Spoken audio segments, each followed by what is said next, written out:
Okay, we are officially in commission. I call to order SFSS Council meeting on August 16th at 4:44 p.m. We start off with the tutorial acknowledgement. We respectfully acknowledge that the SFSS is located on the traditional unceded territories of the Coast Salish peoples, including the Musqueam, Squamish, Tsleil-Waututh, Coquitlam, and Katzie nations. Unceded means that these territories have never been handed over, sold, or given up by these nations, and we are currently situated on occupied territories. We now approach the roll call. I have the list of regrets on one side. I'll just be sure to remember them. All right. Firstly, do we have archaeology?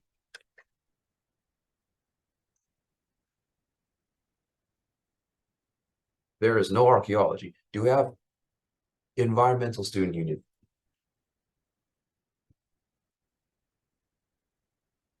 No, there is not.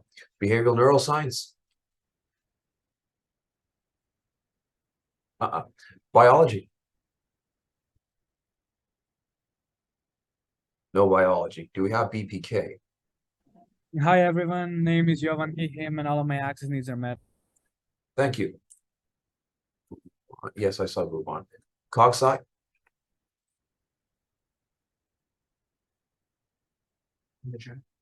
I see it. Thank you. Where were we? That's right. Do we have computing science? I see it. Thank you. How about criminology? Hi, my name's Ava, she, her, and access needs are met.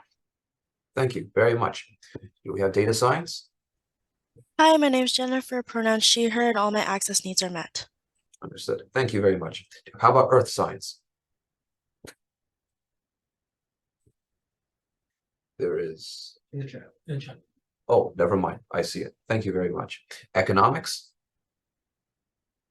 Hi everyone, my name is Rafat. My pronouns are he, him. All my access needs are met today. Thank you. Thank you very much. Engineering science has a regret submission. I see we have a small moment of silence for that. Environmental science student union. Hi, everyone. I'm Grayson Bark, he, him pronouns, and all my access needs are met. Thank you. Thank you very much. Film student union. There is none. Okay. Gender, sexuality, and women's studies. Hi, my name is Ashley. They, she, me pronouns. All my access needs are met for today. Thank you. Geography has also submitted regrets inside. Do we have health science undergraduate?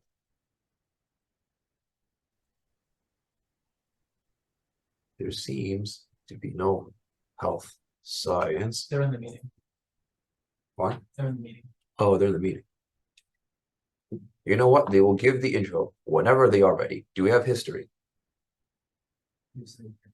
Oh, I see it. I see the regrets. You're right. You're right. Do you have indigenous studies? No. Interactive arts and technology? Do we have? Leo? Yes. Just a heads up, Cogsci put their introduction in the chat. Oh, you are right. Thank you. Very much. We got that. We got that. International. Yes, I was on this one. Do we have international studies? I'm afraid we do not. Mechatronics? Hi everyone, my name is Aiden, and all my needs have been met. Very nice. How about molecular biology?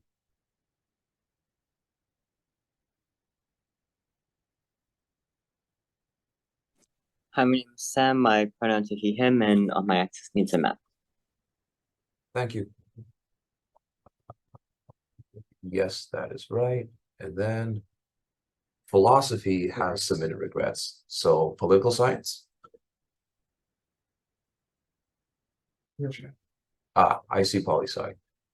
How about psychology student union? Also in the chat. You are right. Do we have science undergraduate society? Oh, never mind. I see them inside the regret submission. My bad. Hi, my name is Layla, and I'm the alter today for the SAS. Oh, okay. Yeah, all my access needs are met, and my pronouns are she, her. Thank you. Very nice. So that was science undergraduate. How about Society of Arts and Social Sciences? Hi, my name is Rajdeep and all my access needs are met. Thank you. Sociology and Anthropology? Thank you. What about software systems? Not here. Unfortunate. Statistics and actuarial science? Hello, I'm Van and all my access needs are met. Thank you. How about sustainable engineering? Send email regrets. Andrew Nathan. Oh, you're right. I do see them. Very good. Constituency groups. These no. Do we have disability and neurodiversity? Yeah, hello, then, they, them, and all my access needs are met. Fantastic. Out on campus collective?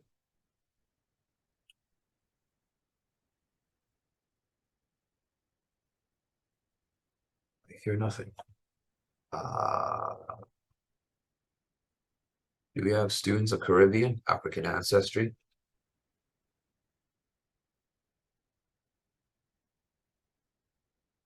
There is no SOCA counselor. In the chat. Oh, my bad. Thank you very much. How about residence hall? RHA?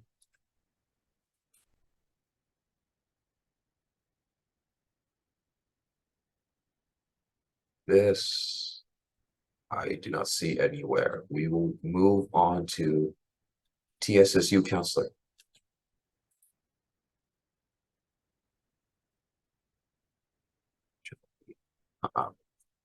What about SFPIRG?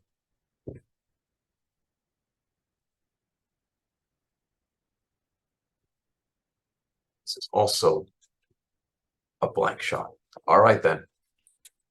Now for exec committee time. I am here. Absolutely. Liam Fang, he, him, his. Access needs are just fine. How about VP Finance?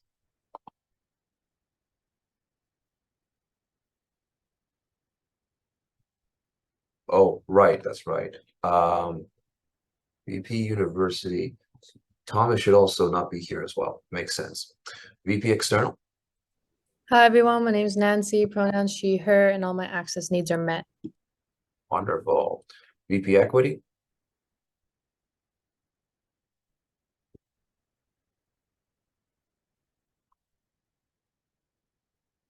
Hi everyone, my name is Priyanka, my pronouns are she, her, and all my access needs are met.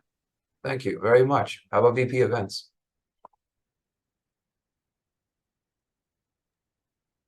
Hey everyone, name's Zaya, pronouns are he, him, and access needs are met. Excellent. Society staff time. I don't suppose John is here, unless I'm mistaken. I don't believe I saw him. No, I do not think so either. Temporary operations organizer. Hi, all. Cindy here, pronouns she, her, hers, and all my access needs are met. Thank you. Policy, research, community affairs. No. Okay then. Admin assistant. I see it. Thank you. Very good. Very good. Now we officially arrived at the consent agenda. Be it resolved to adopt the consent agenda by unanimous consent. Matters arising from the minutes that we see here, along with, oh, right, and the ratifications of regrets for the various other counselors. I am seeking unanimous consent. I'm hearing no dissent. This carries unanimously. Now we go to adoption of the agenda. I move. Anyone care to second? External. External seconds. Be it resolved to adopt the agenda as presented. I have a small amendment to make right off the bat. And Boris, are you inside the meeting with me at the moment? You mentioned that you had the motion pre-made. If that's the case, it could streamline things a bit more. Yep, I have the motion ready to go. Fantastic. Everyone, this is Boris. He is the president of Engineering Science Student Society. Not anymore last year. Right. My bad. He was the previous president. The president now is Raj, who was also inside the meeting with us today.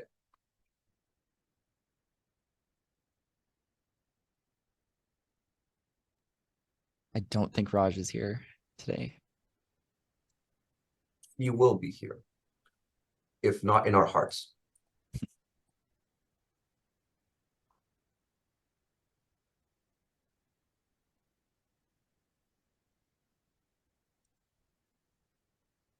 Oh, excellent, excellent.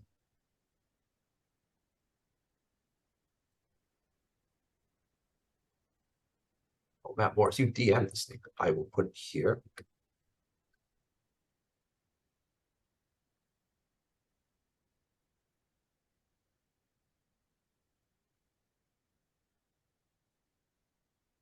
Uh-oh. Or are you able to? I can't quite copy and paste things as much as. Oh yeah. Can I send it to you over Discord, or is there an alternative? No, just the main chat inside the Zoom. Oh, got you. Perfect. No problem. Give me 1 second. Okay. Here we go. Oh, thank you very much. In a nutshell, this is a funding application from ESSS, also for FROSH 2023. You might have seen a very similar application that came from CSSS in the past council meeting. This is, to be clear, for the same event, FROSH, that is. It's just FROSH is an event that's collaborated by multiple faculties together. ESSS is also engineering is also participating inside, managing and organizing this event as much as computing science is. They request their grants through 2 completely different grant applications. One was for computing science, and one is for engineering, as we see now. Sam, I see you got a hand raised.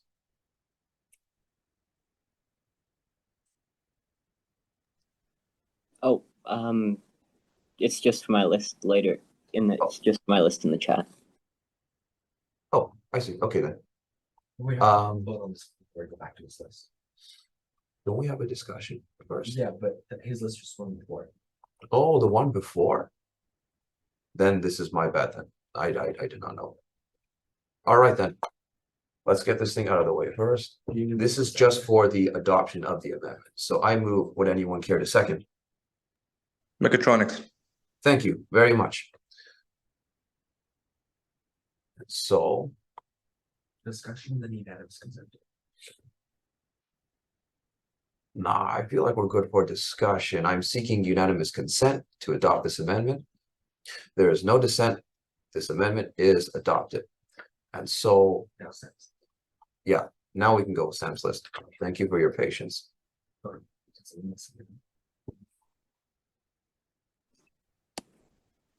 I have another amendment for the agenda to add to new business, the SUS FROSH grant. Awesome. I believe Kat had sent you the grant motion. I'm not 100% sure on that though. SUS FROSH grants? Yes. I'm afraid I might not have received it. At least I will be emailed to you on pre-meeting documents chain. In the pre-meeting documents, you mean? Yeah.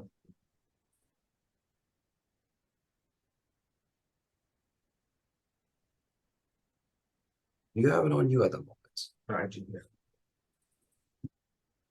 There's so many things. Much easier.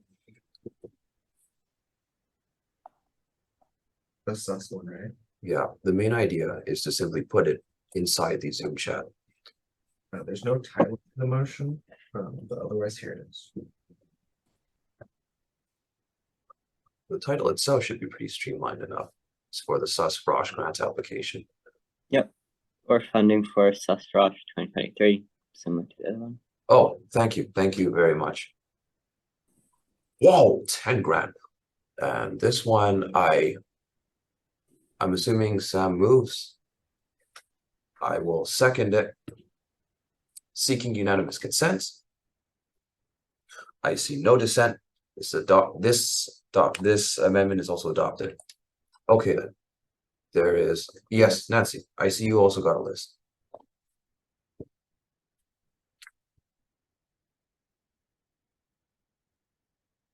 It's the aid. Oh, this is the at-large member election. That's right. Okay then. I'm assuming you move. I'd like to second, seeking unanimous consent. There is no dissent. This also passes. Very nice. Ashley, your list now? Yeah, I just have a couple amendments to the agenda as well, mostly just some housekeeping stuff. I'm gonna pass them as a batch. First and foremost, I want to change the order of the presentations. We put 6.2 ahead of 6.1. The justification for that is just we have external people from SFU, so we want to make sure that we can get to them quickly and on time. The second amendment I would like to make, if I can find it here, is that I would like to amend on a discussion item titled SFSS Annual General Meeting Date. I can move that batch of amendments. Oh, we'll have to. Right, I remember this. We are shifting the presentations to go before the other things, right? We're just changing the order of the presentations. Presentations are always first. We're just putting one ahead of the other. Makes sense, makes sense. Okay then. So the presentation titled Student Engagement will be first and then fast on the vote. Very nice. So my camera got walked up at the moment. All right, you move it. I second it, seeking unanimous consent. There's no dissent, and this passes. I'm trying to think. Do we have anything else to do? I think that's it. For amendments, I mean. I can triple check. I don't think so. Because Nancy did hers. I will see if I missed anyone's list, but I don't think I did. I think that's everything.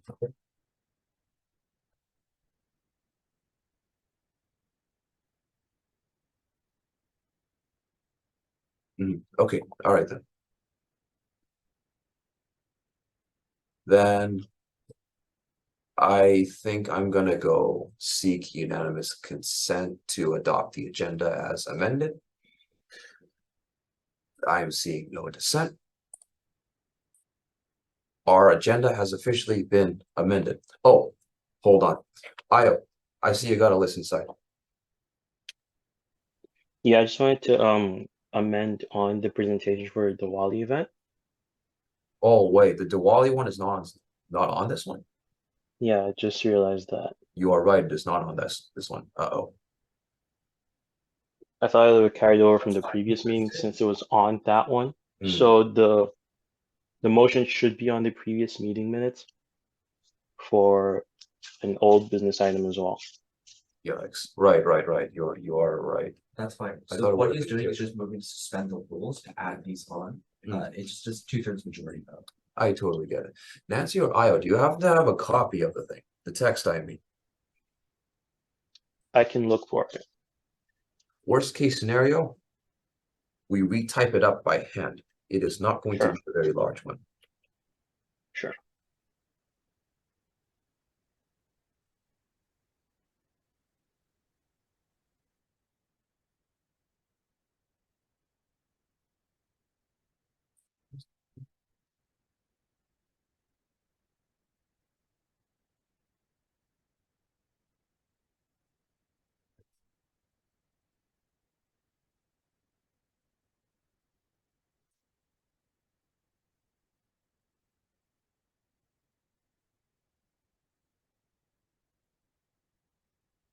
Oh, Nancy, you also mentioned to me that the date for the Diwali event changed at some point.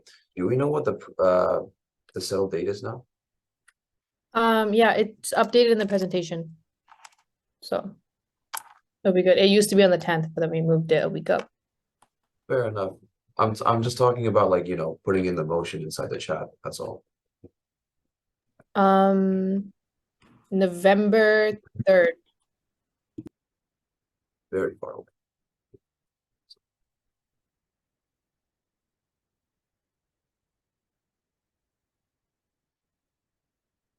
This is the grants request, is that right?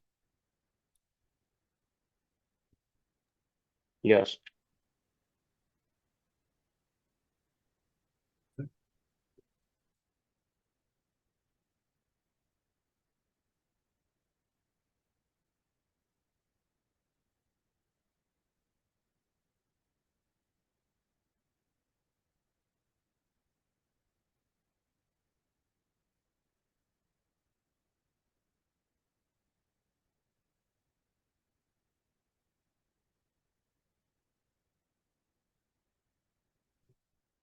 Okay, then. Do we have the amounts?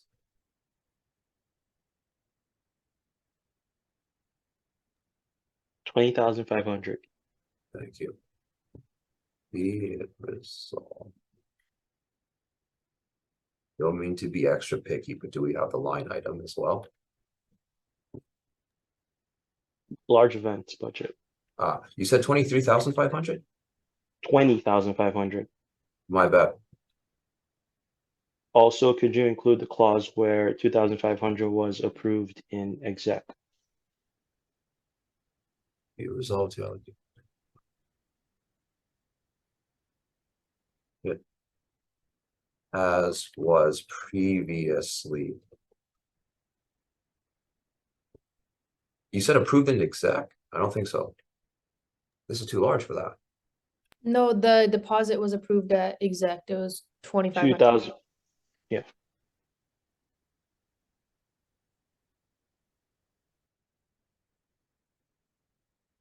Oh. 2,500 was previously approved. Got it.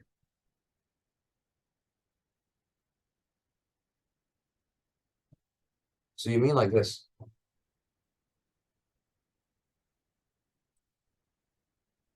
Inside the chat?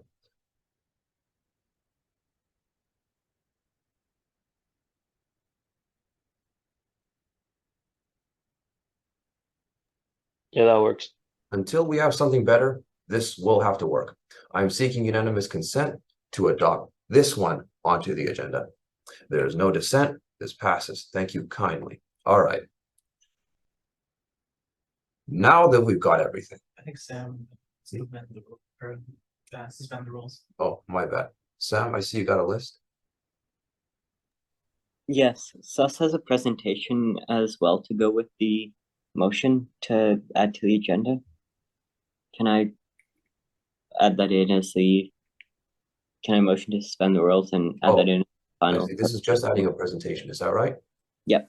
All right, this will be put into 6.3, of course. And we'll move them into secondary and then 2/3 majority vote. Yeah, I get Okay. that. So I second it. Unanimous consent, everyone? There's no dissent, so this adoption is going to be amended. We're going to have another presentation. So 3 presentations. Wait a second. No. Diwali also has its own. That will make 4 presentations in total. My bad.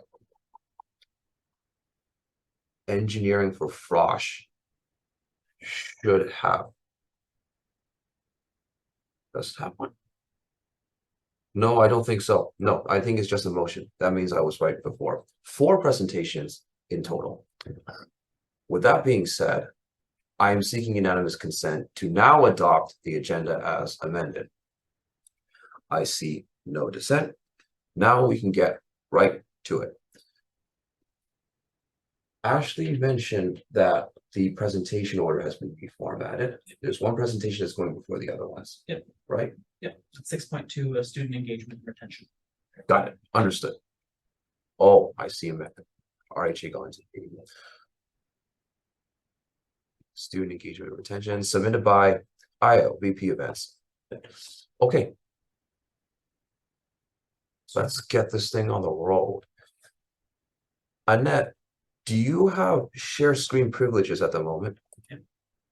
I should, but I don't think we are going to share a screen, if that's okay. We're going to do the old-fashioned talking. Now, ain't that just wonderful? Here, I'll make you co-host anyway, just for sakes of it. And then Sure, no problem. I'm going to mute myself and stay out of the way. Oh, no, please don't. I also have a colleague with me, and Christine, did you want to show your face and introduce yourself? Yes. Hi, everyone. I might know some of you. I'm Christine Barnett, and I'm the Associate Director of the Student Engagement Team. We're the folks that bring to you events such as Welcome Day and other fun stuff. Yeah. And used to be fire pits. So thank you for having us today. Awesome. So student engagement and retention, we are within student services, and we are the fire pit people. among other things, but we are the fire pit people. So, we felt it was important to talk to the SFSS because things are shifting in student services, and we're no longer going to be able to do the fire pits. So we wanted to let everybody know, that the fire pits are no longer going to be a thing, at least within student services. But we are actively trying to find a home for the fire pits, and also funding for the fire pits to be able to continue. That being said, the reason why we're here really is we wanted to give you all a heads up, but we also wanted to find out about what are the most important things for a student. I know, this is like breaks my heart, like, because I'm an anthropology person, and like, seriously, the fire pits are so important to be able to have a space to be able to break down barriers between strangers. And that was something that was really grossly missing. So, and so I'm hoping that they'll be able to continue, and I'm hoping that they'll be able to continue even in a small way. So what we're here to talk about is really just to ask your opinion on things like, if there were to be the ability to bring back the fire pits, even have medicine. That's right. Oh God, this is like, it's heartbreaking reading this stuff, in this stuff. But what we really wanted to do, we wanted to ask you of, what are factors that should inform, from your view, the frequency or the presence of the fire pits. So, for example, like right now, I don't think it's going to be possible for the fire pits to continue in the way that they have been, which is that kind of open, predictive, you don't really have to worry, they're just there, right? I'm going to admit this person, I'm assuming, or somebody else can enter them. Okay. We wanted to kind of ask what your opinions are around what are things that should be included or should inform when they get done. Like, so for example, should it just be, if we only have the ability to do it during big events, then is that a factor? Should it be specific period of time? Should it be months? Should it be, like, and so all things that we just kind of wanted to raise to you and just say, what do you think? What are your thoughts? So, and I'm not sure how this normally works, if people just unmute yourself or if you put your hand up, whatever rules are, but I would just say, first of all, are there any questions? Or any thoughts or any points of discussion that you would want to start off with? So to either unmute themselves or just raise your hand up, and then we can, if you raise your hand up virtually, would be great, because I can't see everybody. Oh yeah, generally in these meetings they put like lists inside the chat, and that goes in the order of who wants. Oh, that goes in list. Okay. Yeah, that's exactly right. Abby, you go. Oh, thanks. Okay. Hey, Abby. Hello. First of all, very, very sad to hear the fire pits are gonna go. That's a very crucial spot. Met a lot of nice people there. My question would be, is this due to budgetary constraints, or is this due to something else? This is absolutely due to budgetary constraints. So it's I would say that there's two things. One is budgetary constraints for student services, because I think that about the enrollment. I mean, basically, this university is not recovered from COVID. A lot of universities are in the same, and the impact on the budget has been significant. And so part of it is about budget, but part of it is also because related to budget is that student services is needing to actually really focus in on what's core to student service.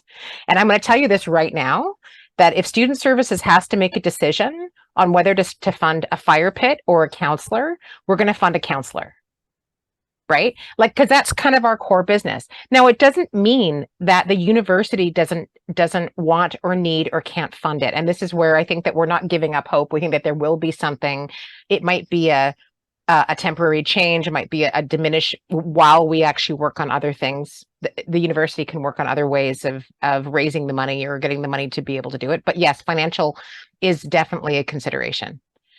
So, but the other part is, again, is is it really part of student services, or is it actually more part of SFU vibrancy or another, right? Does that make sense? Yeah. So did you have another question, Abby, with that? Yeah, it was more of a comment, I guess, to the second question that you asked was to when this makes the most sense. I actually would say I think it makes the most sense when there aren't big events because it gives people something to do, and also Okay. obviously during cold weather, right? So just to warm up and all that.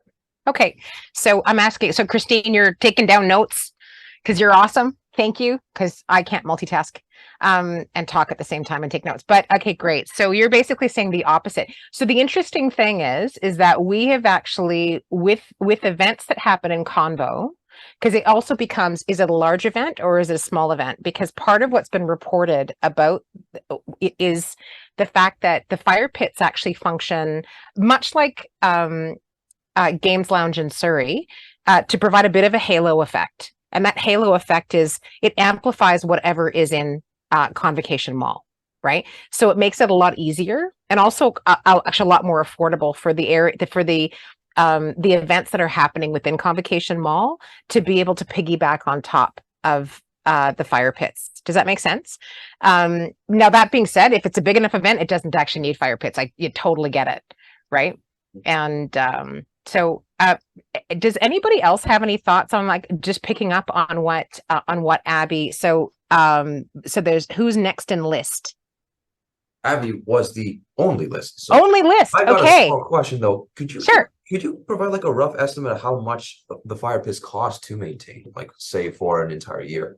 For an entire year, it depends on what, and this is actually the thing, right? So it depends. If you wanted to do it as predictive, which I felt very strongly for SFU at the time was necessary. And I think everybody might know what I mean by predictive programming, where it's not like you have to go out of your way to plan, oh, okay, fire pits are open at this time. It's more like you just know. You can basically just arrange or whatever. So in order to be able to do that kind of predictive programming over a period of time, so say starting from, I think we were starting from 10 or 11 in the morning and going till 6 o'clock at night, and including the student staffing necessary to supervise it, and the propane, which is unbelievably expensive, and the costs for facilities for movement and stuff like that, it works out to be about anywhere between 125 to 150,000 a year. So what we're working on, we've been actually working with Advancement for probably the last 3 years, and to try to see if we can actually find donors, et cetera, to be able to sponsor it. There was one point in time we actually were looking at working with alumni in order to be able to every year, a fire pit can be sponsored and brought to you by class of X. And so that way distributing out the funding across multiple years and stuff like that, or the donations and stuff like that. So that's kind of what it costs for predictive programming. What we're looking at doing now is Christine and her team have been working really closely and really hard with Advancement and developing sponsorship where sponsors can actually come in, and we'll do events with sponsors, but then the money for that can actually go into funding specific initiatives. And so for example, if we wanted to do winter warm up, that would actually fund winter warm up. These sponsors, the sponsorship is also going to cover a substantial amount of First Friday, for example. And along with that, they may be, if we actually get enough sponsors, they may be able to cover the costs of doing fire pits for the event or for a different event if it's determined. Does that make sense? That makes sense. Yeah. Yeah. Wow, that's quite a bit. Oh yeah, no, I know. It's basically, it's one of those ones. I mean, the sad part is, I mean, if we wanted to look at the number of people who've attended or who've gone, it works. I think that we had just in the fall of 2022 about 22,000 people. So I think at one point in time, we calculated how many marshmallows had actually been given out as well. It was something absurd. Like, you know, in 1 year, it was something like 60,000 marshmallows. You know, so there's a lot of people. And I think in 1 year, and that was actually a number of years ago. But so it does affect a lot of people. And it does provide a really good kind of, you know, that kind of halo effect, but it's not cheap. Right. So, okay. Yeah, Abby, that's a ton. It's true. Because, you know, people have to get paid and stuff costs money. Ava? Yeah, so this is this is a pretty new thought. And it would be, potentially difficult to implement, but it might be something worth thinking about. Is I felt that one of the bigger losses while I've been at SFU is losing the study, which was in that kind of Convo Mall area. And I mean, when I was down there socially, oftentimes it would be meeting friends there. So if there was any potential to get another kind of student-focused business in there, then maybe part of that revenue could go towards fire pits. Like it could be a sort of business sponsorship thing. If anybody's lined up for moving into that retail space or bar space or whatever that is, that could be an avenue worth thinking about if it's, worth that could be a judgment on your guys' part. Oh, hey, I love the no bring. Christine's probably laughing because she's like, no, I love out of the box thinking. So you go for it. I think it's awesome. I don't know if they have a plan. I think they have a tentative temporary plan for the study, and I don't know if it's going to go to an external vendor at this point in time.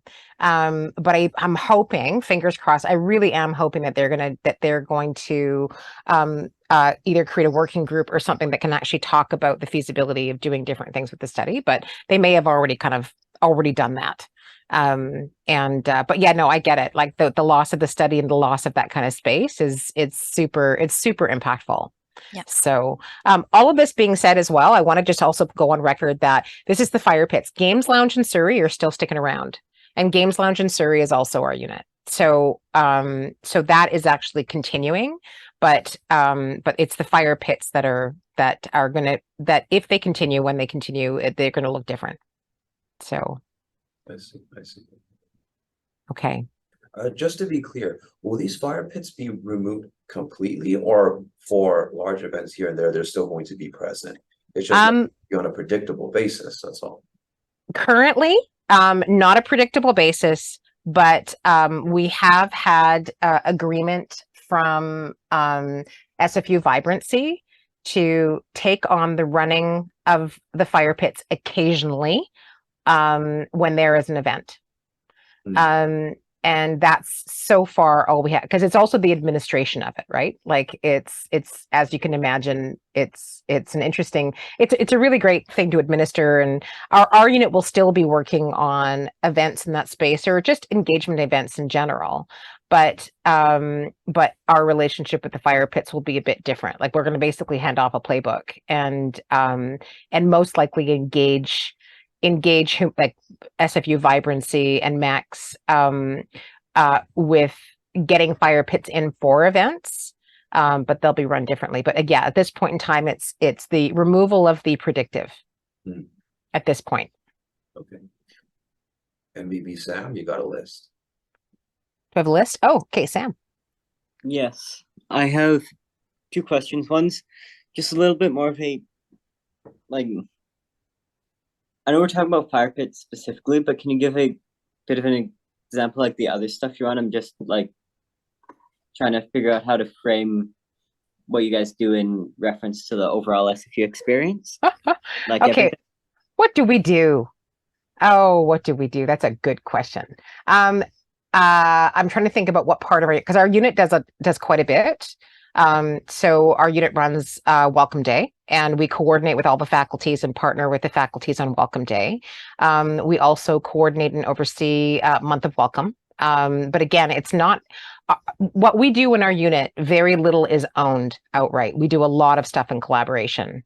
And so, but I would say Welcome Day, a lot of the big kind of signature events like First Friday is us as the main driver.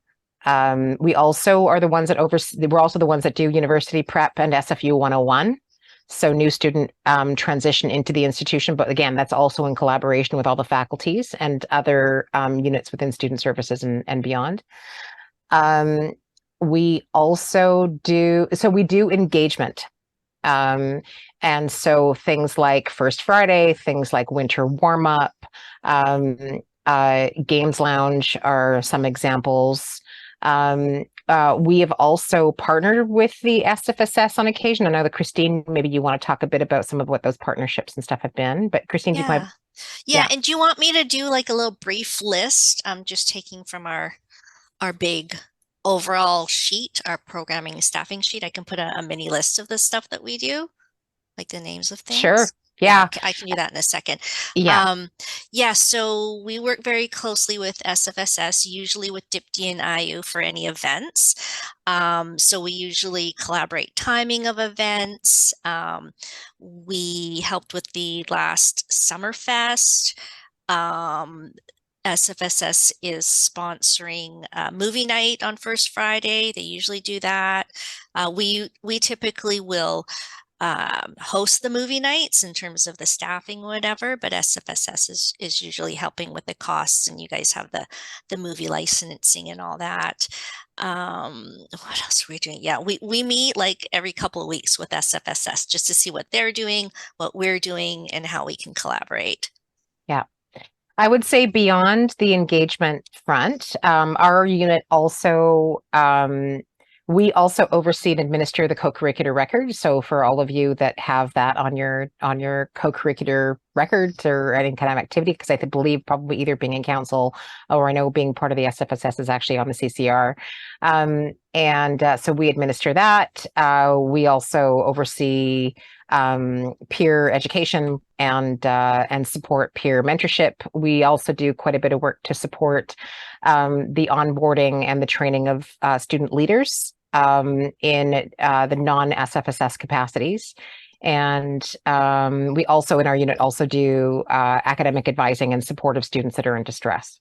So, but academic advising for very specific populations, and I'm probably missing some other stuff. And we are also the unit that oversees the Back on Track program. So that's kind of our unit in a nutshell. Student ambassador program. And the student ambassador program. So yeah, that's us. Okay. If this was in person and online, I'd applaud, and then other people would join me, but this is not the environment for that kind of stuff to happen. My regrets.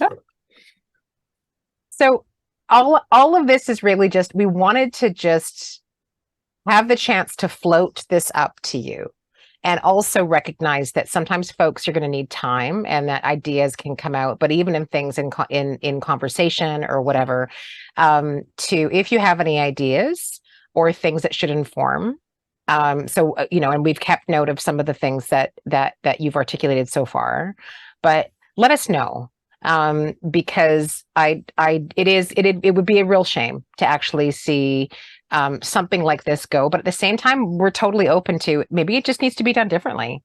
And what would it look like if it was done differently? And yeah. So Sam, did you have another question?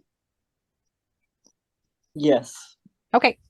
I want to ask about, like, talking about doing it differently. I know you mentioned a lot of marshmallows.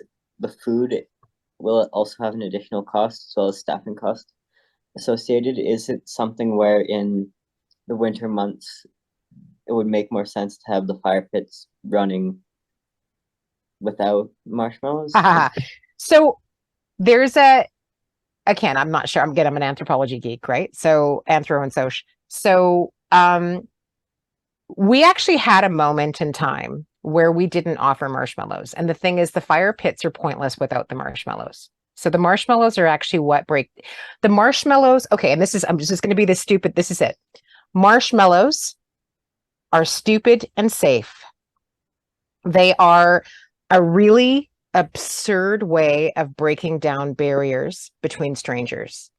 And I'm not sure how many of you are not from the Lower Mainland, but to come into the Lower Mainland and to try to make friends, which students have repeatedly said is very difficult to do, especially in Vancouver or in the Lower Mainland, anything that can actually help to reduce barriers and provide an element of safety, because how do you start? So anyway, long story short is there is a distinct difference around the fire pits when there is a roasted marshmallow involved than when there isn't.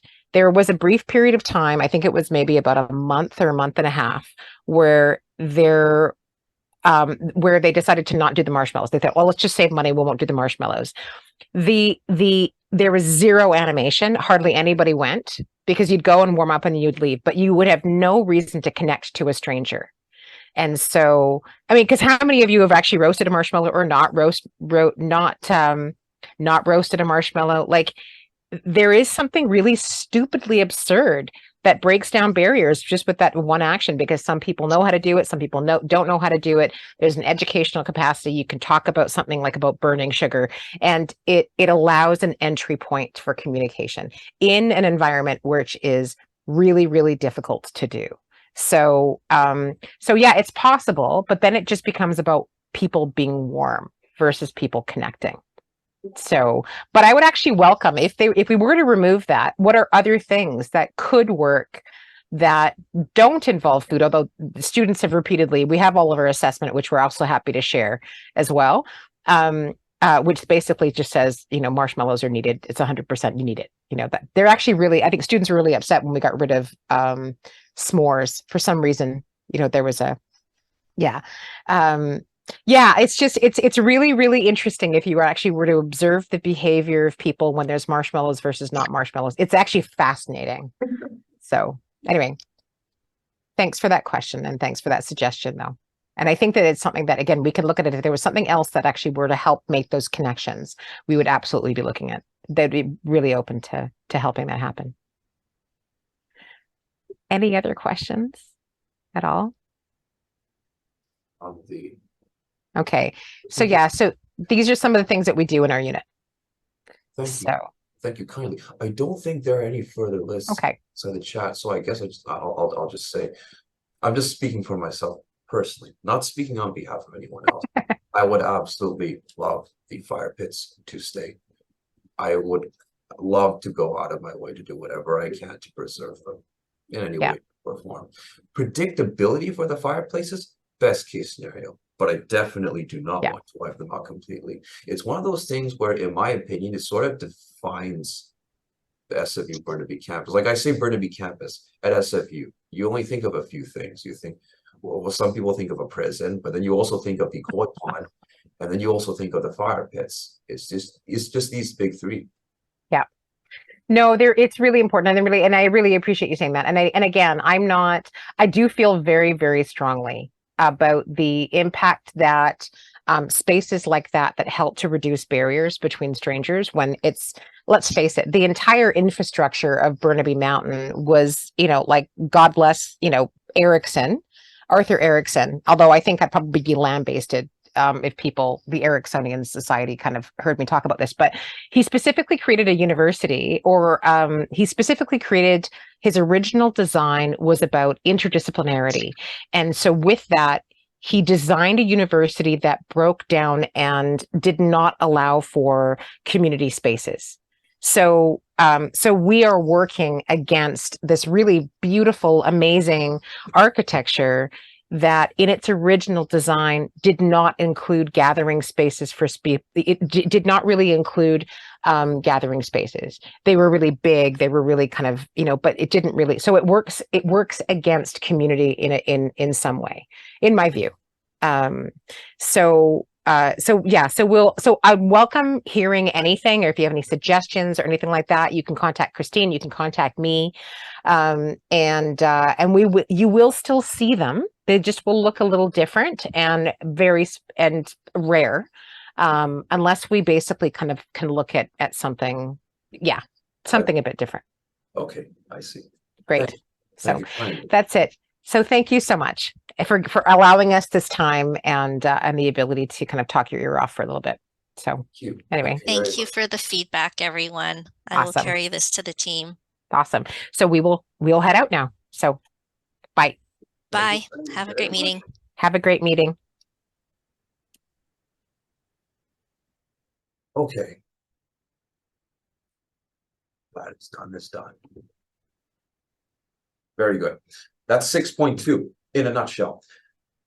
The next one should be the fast on a boat, 6.1. And then it would be the hold on. 6.3. Not quite. There would be the Frosh grant application. That one has a presentation, and then it will be the Diwali. Is that right? Okay then. All right. Whatever Sam ended on the presentation. Yeah, the SAS presentation. So fast on a boat, submitted by Society of Arts, Social Sciences. Very nice. Do you guys need share screen privileges for a PowerPoint? Hello? Hi, yes, we do need to share the screen so we could present our PowerPoint. Very nice. Guess what? You're now co-host. And I will, like before, mute myself and stay out of the way. All right, I will just pull up the PowerPoint.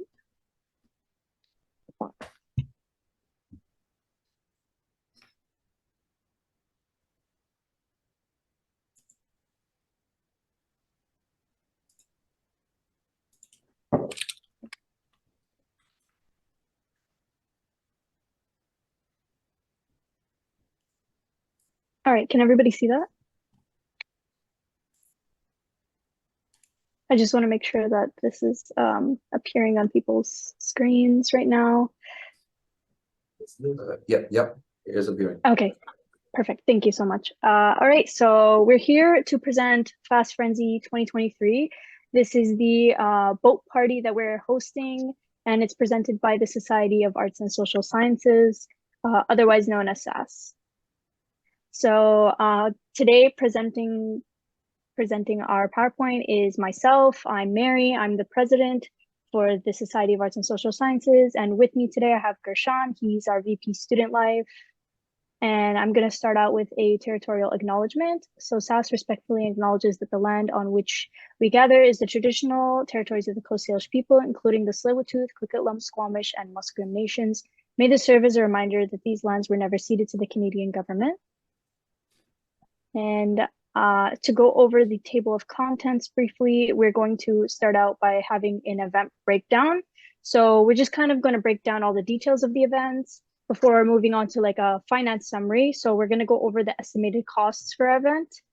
And then we have a risk prevention section. So we're just going to highlight potential event risks and the mitigation and contingency plans we have in place. And then we have our previous Frosh event, which will serve as precedent. And the SFSS grant that we received for our previous Fast Frenzy ended up successful. And then we have the significance. So why Fast Frenzy is significant to our student body and why we want to host this event. And then we're going to end off with a debrief. So we're just going to debrief our presentation and allow room for any comments and questions. Great. To kind of kick it off, I'll be starting with the event breakdown. So slide number 1. The actual event date and time. It's going to be Saturday, September 23rd, 2023. So it gives people a good day off to come by so we can get more more people to come. The check-in time is going to be 3 and the event time is 3 to 7 p.m. A small event timeline for the actual event is so students will come check in around 3 p.m. I know the boat is disembarking around 3:30, but then there will be activities on the boat. So students are free to partake in anything that's offered. And once the boat does disembark, it does come back around 7 p.m., which after that, there is a 19+ after party that's going to be happening at the Levels nightclub. The boat itself is called the Burrard Queen. It's located at the Plaza of Nations in downtown Vancouver. It has a capacity of 225 guests, and it is certified. So it does have the proper certifications and safety certifications by Transport Canada, and it is also Coast Guard approved. The boat is owned by Concord Zamfi, and it's a 2-level boat. Basically, the upper deck is open and free air, while the bottom deck is enclosed. There's panoramic windows, audio-visual equipment, and there will be catering on board as well. During check-in, students are expected to arrive at 3 p.m. at the Plaza of Nations, where they will have to provide proof of a ticket purchase and also a piece of ID, preferably government ID, so we can confirm it is their ticket. A bag check will be conducted by security that is provided. So just to make sure no restricted items are brought on board and also the party goes safely. Students will be allowed to start boarding once they arrive there around 3 p.m. And then at 3:30, the boat leaves the dock. So we got to make sure all the people do get there by like at least 3:15. Festivities on the boat will include DJ and dancing. So there's going to be a dance floor, going to be a DJ as well. There'll be a photo ops with a photographer. We're going to have some board and card games. So some people who just want to sit down for a little bit. The main focus, of course, of this Frosh event is for people to socialize, of course. And also we'll be providing a ticket for food and beverage. So the boat will dock back at Plaza Nations at 6:30 p.m. And then for those who are under the age of 19, they're going to be dismissed around 7. And then those who are 19 and above, they are free to attend an after party. It's not forced. They can either do it or not do it. And they'll be given free admission, plus they can skip the whole line for Levels Nightclub. The Levels Nightclub, the after party is at Levels Nightclub, it starts at around 10 p.m. and is offered for all those who are 19 plus. SAS will not be liable for students of legal drinking age who choose to indulge in the consumption of alcohol at Levels Nightclub. And the after party is a space for people who want to partake in activities that were not permissible on the boat. All right, so I'm just going to cover a bit of the finance summary of our event. So the minimum number of attendees that we're expected to bring is 100 students. The maximum that we can have at the event is 200. And we received a quote from the organization that we're working with. They're known as Vancouver Student Events. They're also a certified and insured organization that has over 10 years of experience in hosting these events. And so the quote that they've given us is $7,350. And this includes the cost for the boat rental, the DJ, security on board, 1 free meal voucher, and the after party. Any additional expenses were estimated to be around $1,000, and this includes the photographer, the activities we'll have on board, and the goodie bags that we'll be giving out to the students that attend. So overall, the total cost of our event should be around $8,350. And SAS will be contributing 10% of the approved grant budget out of our core funding to pay for some of the expenses. So this will be a total of $900 taken out of our core budget. So we'll basically be losing a major portion of our funding for the term, which we use towards having free events and services for students in our faculty. We will also be selling tickets. So we're going to be generating revenue from the ticket sales. We have an early bird special, which will be $15 pricing for first year ticket and a $20 pricing for the general ticket. And then after the early bird special ends, we're just going to have regular price tickets. So the tickets will go up to being $20 for first years and $25 for the general ticket. So our expected revenue is $2,500. Basically, this will be deposited into our SAS trust account to be used towards future events. So the reason why we're selling tickets is to ensure that we reach the minimum number of attendees, but also so that the students who do secure a ticket actually show up to the event because they paid to enter. So this will incentivize them more to come. Vancouver Student Events also gave us a cost breakdown and shows that the attendees should be paying $70 per ticket, but we told them that we wanted to cover a majority of the cost per person so that they pay a reduced fee. So that's why we're doing the $20 to $25 range in ticket prices. And this includes all of the promised festivities for everyone to enjoy. We did not try and remove any element of the event just to have like cheaper ticket prices. And then as a method of increasing funds in our trust account to host other large scale events in the future that are at no cost for students. So these are basically all the reasons we have for selling tickets. And the reason why we're partnering with Vancouver Student Events on this is because they have relevant experience. So seeing as they are a licensed organization with over 10 years of experience in hosting events and boat parties, we saw it to our advantage to collaborate with them on this event just to relieve ourselves of some of the pressure of planning it ourselves. And in terms of cost comparison, we looked into the cost of hosting it ourselves, and the partnership shows that we are actually saving some money by working together with them because it would exceed over $10,000 in expenses if we were to do it ourselves. And then also as a form of external collaboration, because a member of our executive team had a really great connection with a member on their executive team. And so this collaboration will help us to secure potential future collaborations to host other successful large-scale events. All right, moving on to risk prevention. So essentially some risk prevention that we have in place already to kind of ensure the safety and also just to ensure people are okay on the boat is there's gonna be no alcohol being served on board. So no alcohol means there's less likely to be dangerous situations on the boat. There is private security through Van Student Union or Van Student Association, so they're providing us with some security, who are also going to be asking for ID as well. So before they enter the boat, staff will be supervising, which will consist of both execs from SAS and also some people from Van Stu as well. As mentioned earlier, there will be bag checks to avoid any sort of banned material, any weapons or any sorts of being allowed onto the boat. There will be a safety debrief on the boat for all attendees. And then also there will be a registration message for like all the attendees will be informed like during registration, what they're permitted to bring and what they're not permitted to bring. Some of the items, or well, most of the items that we have already basically said not permitted on the boat is alcohol, just because this event will be involving a lot of people who are 18, some people who are also 17. Nicotine, so cigarettes, vapes, it's going to be a smoke-free environment. Marijuana will also not be allowed on the boat, and there's going to be no use of marijuana. And of course, there's going to be no weapons being brought on board as well, and security will conduct the bag checks to prevent all of these items from being brought on board.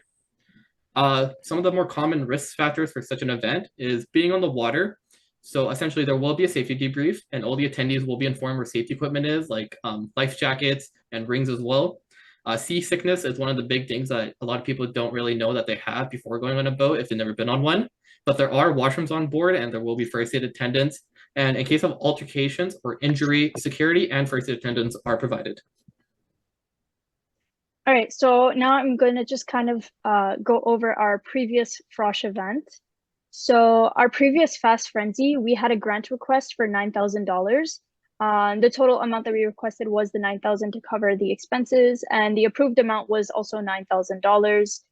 We also received additional funding from the faculty, and revenues were also used to pay off some of those expenses. The total cost of that event ended up being $10,079.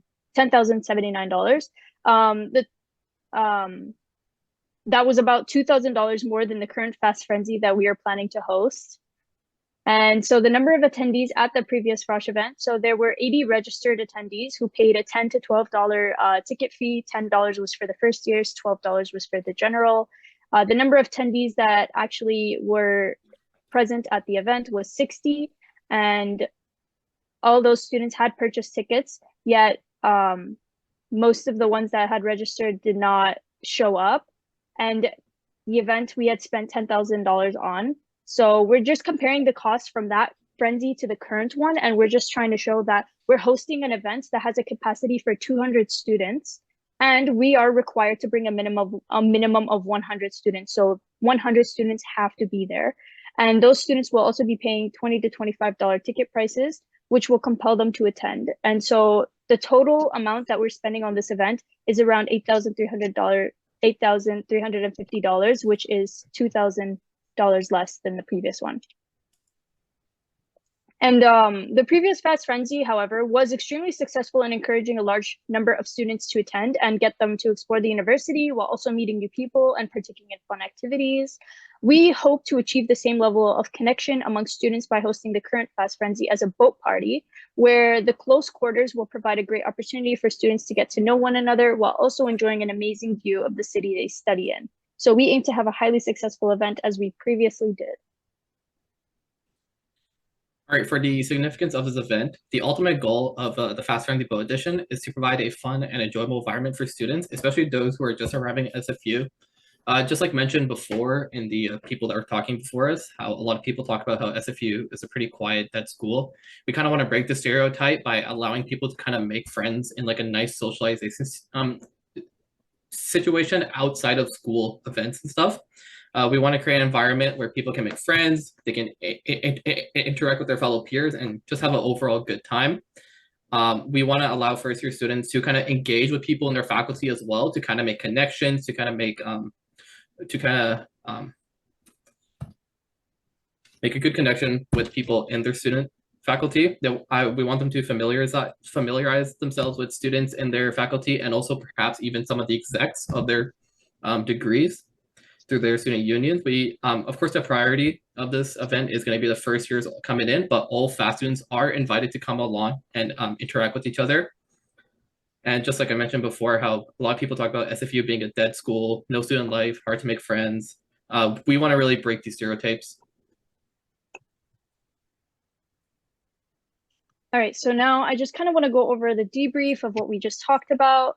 So the event will take place on Saturday, September 23rd, 2023. It will occur from 3 to 7 p.m. with an after party taking place at 10 p.m. Check-in means that students are expected to arrive at 3 p.m.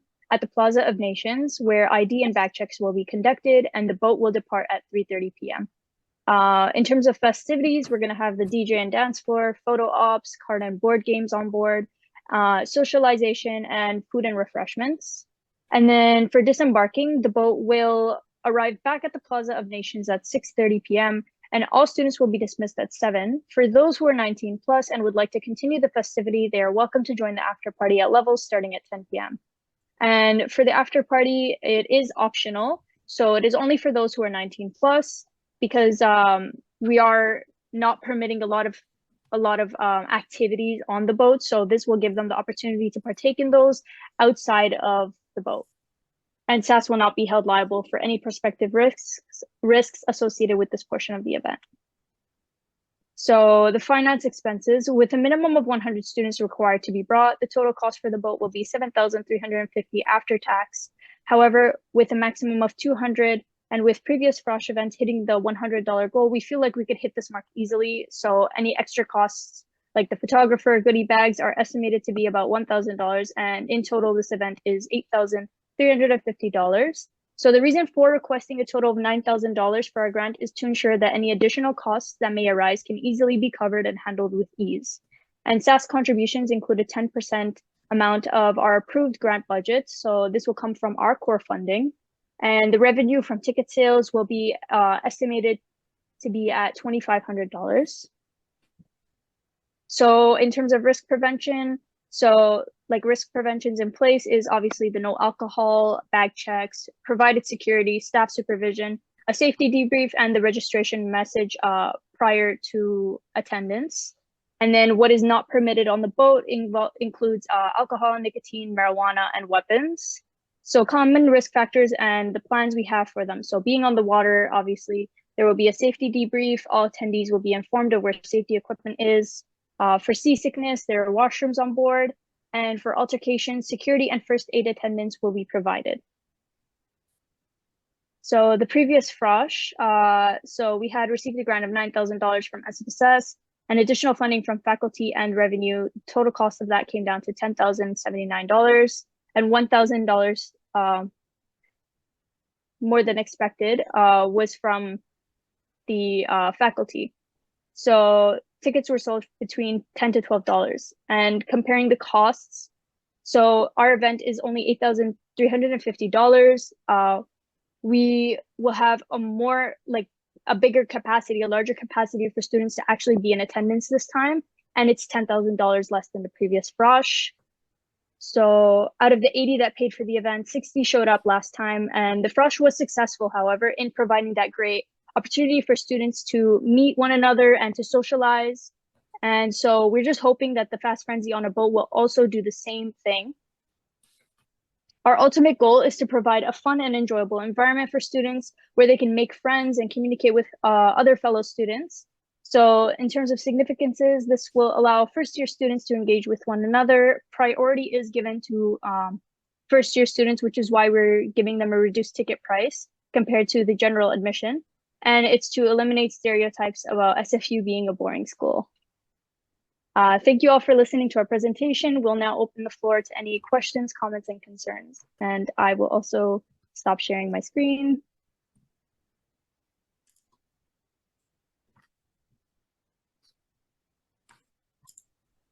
I'm going to go back, sharing that agenda. First off, I want to say I think that presentation was wonderful. I really like the cost breakdown portions. I'm trying to look to see if there's going to be a list inside the chats. No, I do not see one. So I guess I'll ask something. First. This is it's a bit of a specific question, but just something I had in mind at the very beginning. Generally, when an event gets approved to have a grant, SFSS already has insurance for all that stuff, but the thing is, in this case, I'm not quite sure about the after party that was mentioned in the beginning. I'm not quite sure about how the things are going to work on that. So, like, do you know if this falls under FAS's liability, or if it's going to be individual coverage or some other metrics? It's okay if you guys don't know. I can just ask the operations organizer afterwards, but. Yeah, so in terms of the after party, so because we are collaborating with Vancouver Student Events, the boat party portion of the event will be under SAS. So that's our element of the event. And then the after party is the Vancouver Student Events portion. And so since a majority of the students, such as the first years and all those under 19 years of age, will not be able to attend that after party because it is optional for those who are 19 plus. So SAS and SFSS does not need to be held liable for anything that takes place at the after party. That is completely up to students and individual choice. Okay, I see. Thank you.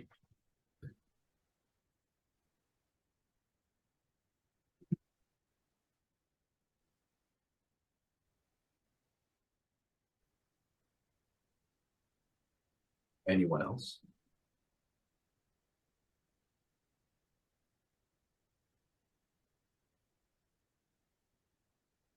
I see nothing else.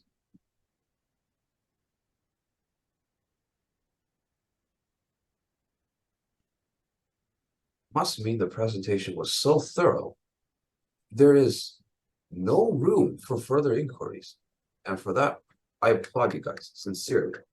Thank you very much for your time and your presentation. Appreciate it a lot.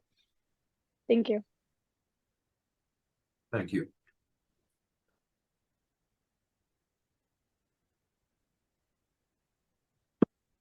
With that being said, I'm quite excited for this boat party to be taking place. Never been on something like this before myself. Wonder how it's going to play out.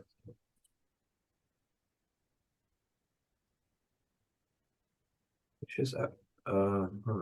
That was, yes, that was presentation 6.1.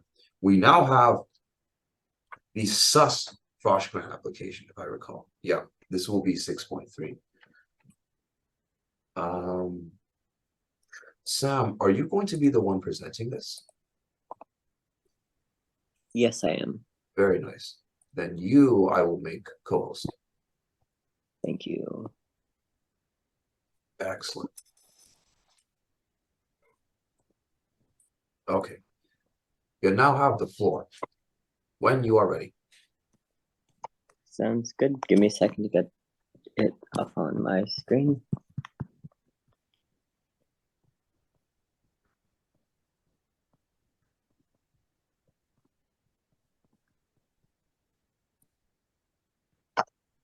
It is just taking a minute.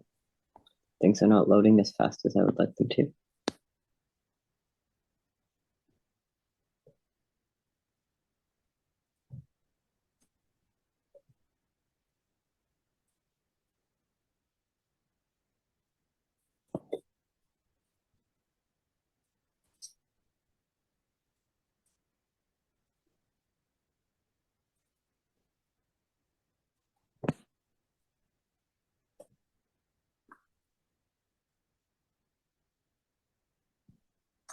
Can you guys see my screen?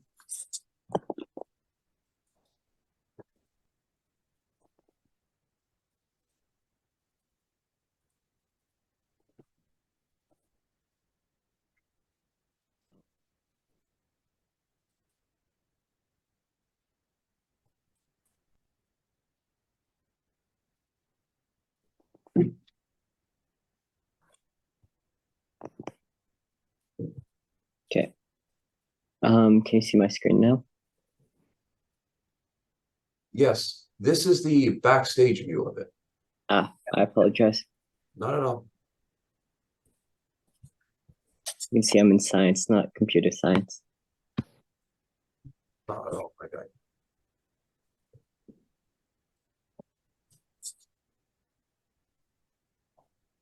All right, this should work now.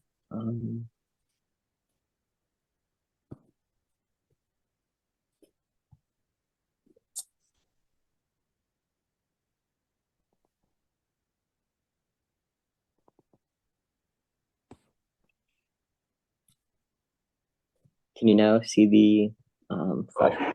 Yes, sir. Yes. So this is our proposal for the Science Flash 2023. Before I start, I know a few of you will have noted I'm the MBB counselor, not the SUS counselor.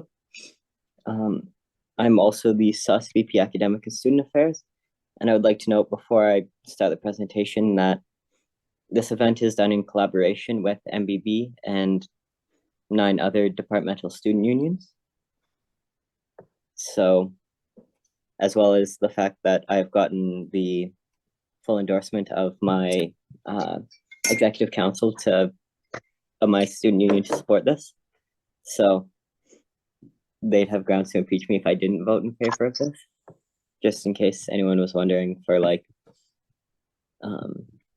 whether I was like presenting for a group I wasn't fully part of, or like that I wasn't elected to represent. Just wanted to make sure that you all knew that. But now, onto the Science Flash presentation. So, the Science Undergraduate Society represents 4,200 science students. I'm a little bitter, Liam, because your faculty has 4,300, where you've lost the second place society. We have 9 DSUs participating in Frosh, which is MBB, BSU, BPK, BNSS, PSU, chemistry, and a couple others. So, what Science Flash has been historically, it's an event run solely by the Science Undergraduate Society, brings together first-year science students and welcomes them to the university. In previous years, it has functioned sometimes similar to Computer Science's Midnight Madness as a one-night overnight event. Last year, it was a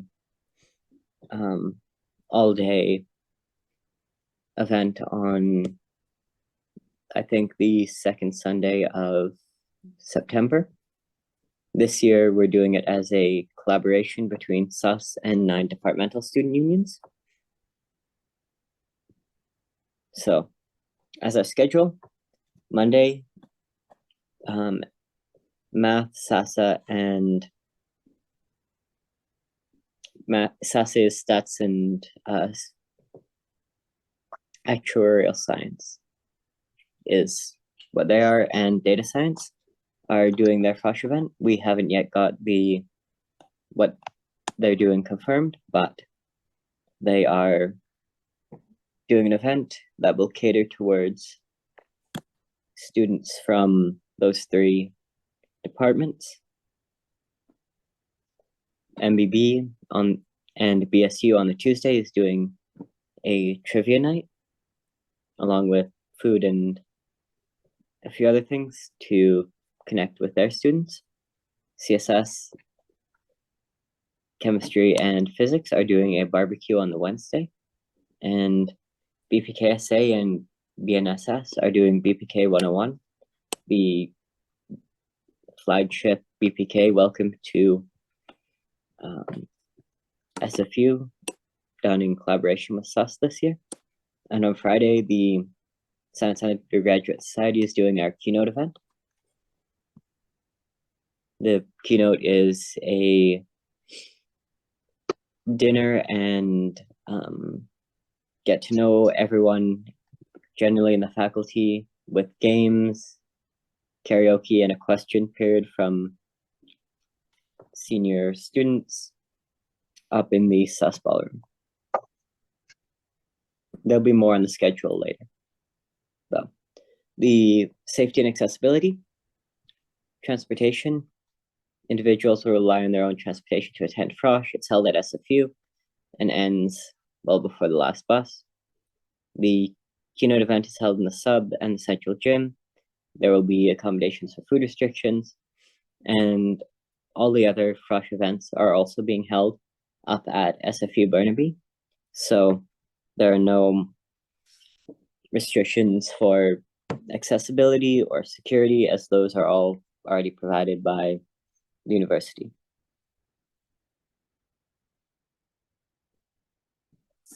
So the significance of Frosh. Now, I know you've heard a lot about it from the other student unions, but I will echo it, that it's a community for the Froshies and a community for the volunteers. It also builds the science community. The people who I met at Frosh last year are the people who I pulled all-nighters with for the rest of the year to try to get them my classes and get the grades and all that kind of stuff. These are when you really meet the people who will be with you through your degree, and it's an invaluable resource.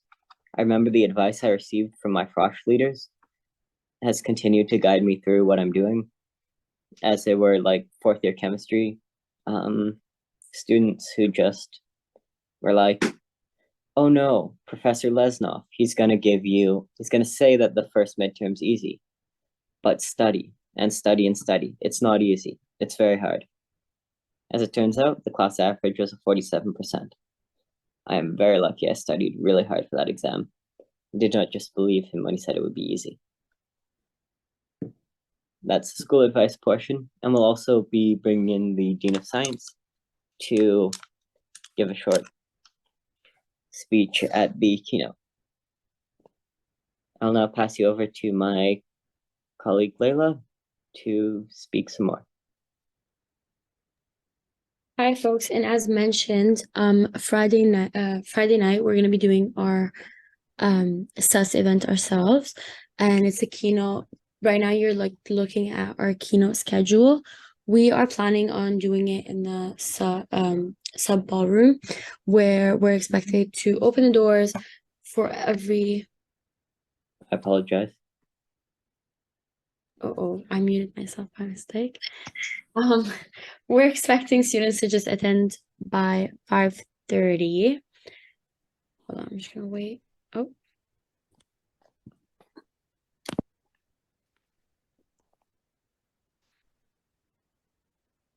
I apologize, Layla.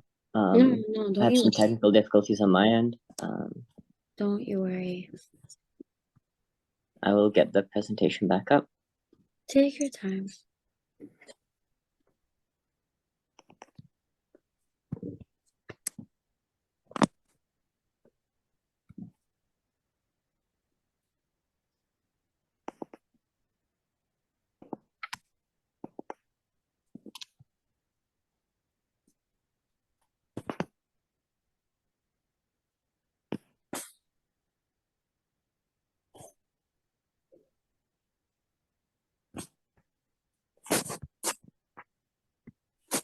Yeah, it's much better. Keynote schedule. Yeah, that's good. So 5:30, we're expecting students to start coming, and 6 to 6:30 is our opening ceremony. And this is when we're expected to have the Dean of Science to talk to the students. After that, 6:30, 7:30, we have team bonding where we're planning some activities for the students to just get to know each other and just break the ice. And then we've got a food from 7:30 to 8:15, and then a Q&A. And after at 8:45, we're planning on just like leaving the sub ballroom and walking towards the central gym, where the students will just stay there from 9 till 11. And we're hoping to just get a DJ and just have a little game of dodgeball and a dance, so that we can just let students just talk a bit more and get to know each other. And yeah, it just allows them to just like connect a bit more after like a full week of events.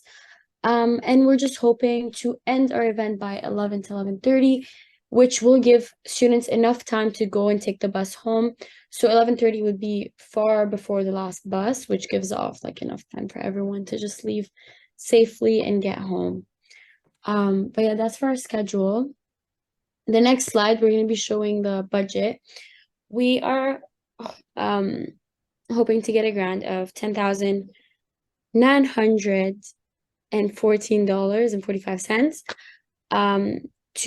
for the entire week, where every single day, Monday, Tuesday, Wednesday, Thursday, we'll be needing $200 just to help with the DSU expenses and all the activities that are being run those nights during the week. And then for Friday, where we just mentioned the team bonding in our keynote event. We, as I mentioned, we need to rent out the gym, which will cost us $750, and then speakers for the music, $200, $100 for the glow sticks, just to let some light into the room. As we are still deciding if we're leaving the lights on or off for the event. But we most probably will leave them on because of the game of dodgeball and for safety reasons. Other than that, for the dinner that was also mentioned, we're hoping for a budget of $4,500. We are still looking into a lot of different catering companies to try to reduce the budget or see if we can play with that number, as we are expecting 150 people for the dinner itself. Yeah. And then a photographer would be $300, as well as being able to provide students with a Frost t-shirt that they will be able to keep forever with them as a memory of their first year of university, which will be costing us $1,691. That's kind of a breakdown of our budget. I think this is it for our presentation, but please feel free to ask us any questions about our week of SFSS. Oh, there's a list. Yeah, Abby, go ahead. Thanks. First of all, great presentation, very in-depth. That's very nice to see this meeting. We've had lots of in-depth presentations. My one question is, and I may very well have missed it as I was in and out of the room, what percentage of this funding is coming from your core?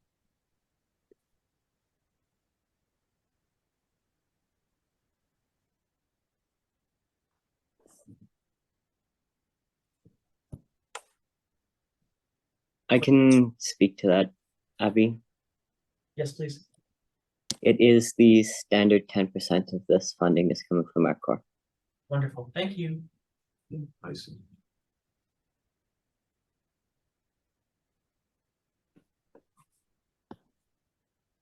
Do you off the bat know how much is left inside SUS's core budget?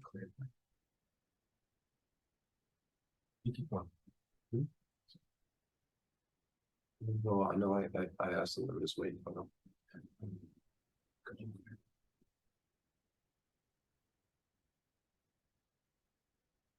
Hello.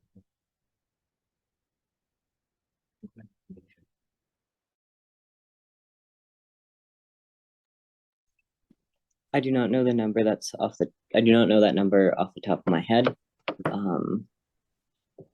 However, we also have our external account funds, as well as, if needed, going into the fall core, as this is a fall event. Okay. I was just asking out of curiosity because I didn't know. Oh, Sindhu, you got a list? Yeah, so were you asking for the core funding for this event? Abby asked for how much of the grant is going to be covered by their core fund.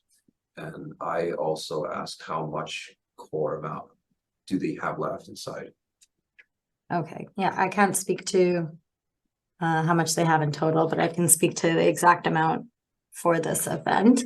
But yeah, I'll speak to each grant as the motions come up. Oh, okay, all right then. Makes sense. With that being said then, does anyone else have any questions, comments, concerns, yada yada? No? Then Martin? No, then that means the presentation is concluded. Thank you very much, Sam. Wonderful, I appreciate it. If I remember, we have one more, and that one more is going to be Diwali. Nancy, could you reconfirm with me, would you be presenting this one?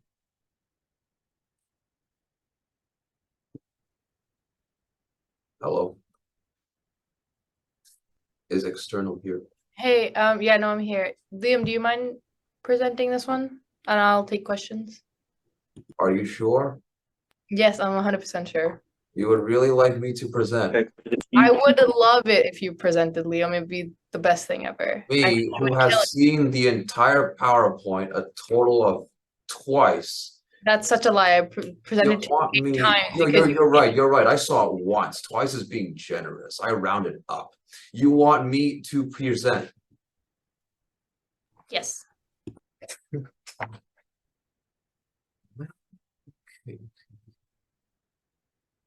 I want to know if I have the, hold on, I'll stop sharing and I'll look for my email in case I got that stuff there.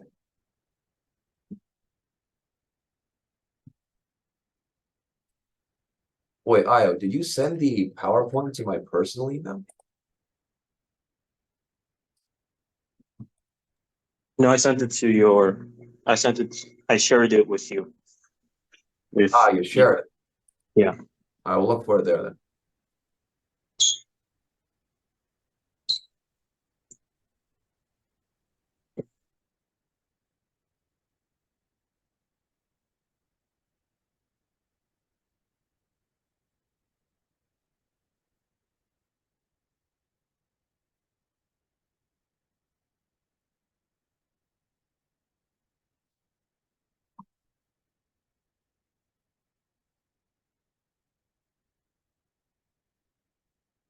Give me a second.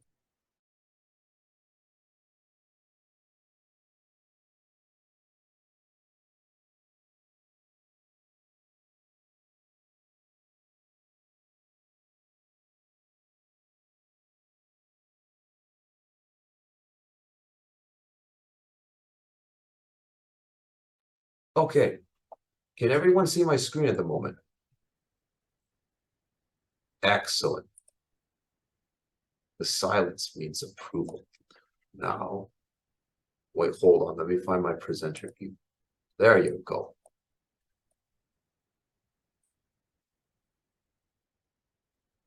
Ladies and gentlemen, last presentation is about the Diwali festival, the festival of lights. Ignore the part where it says presented by Io, presented by me today. And this is going to be a complete and thorough introduction of exactly what the event is and what it's going to include and what we're in for when we're going to be paying for it. Because later on, we will be paying for it. We have a brief table of content. First of all, introduction as to what it is, cultural background, and then we will have the things that we have done in the previous year to compare with what we're going to be doing this year as well, potential differences. And then there's going to be the partnerships. Personally, my favorite part, because it means we get to save money in many places. And then there's going to be the budget breakdown, which is my second favorite part, because it shows where the money is going. So without further ado, we must get into it right away. First of all, what is Diwali?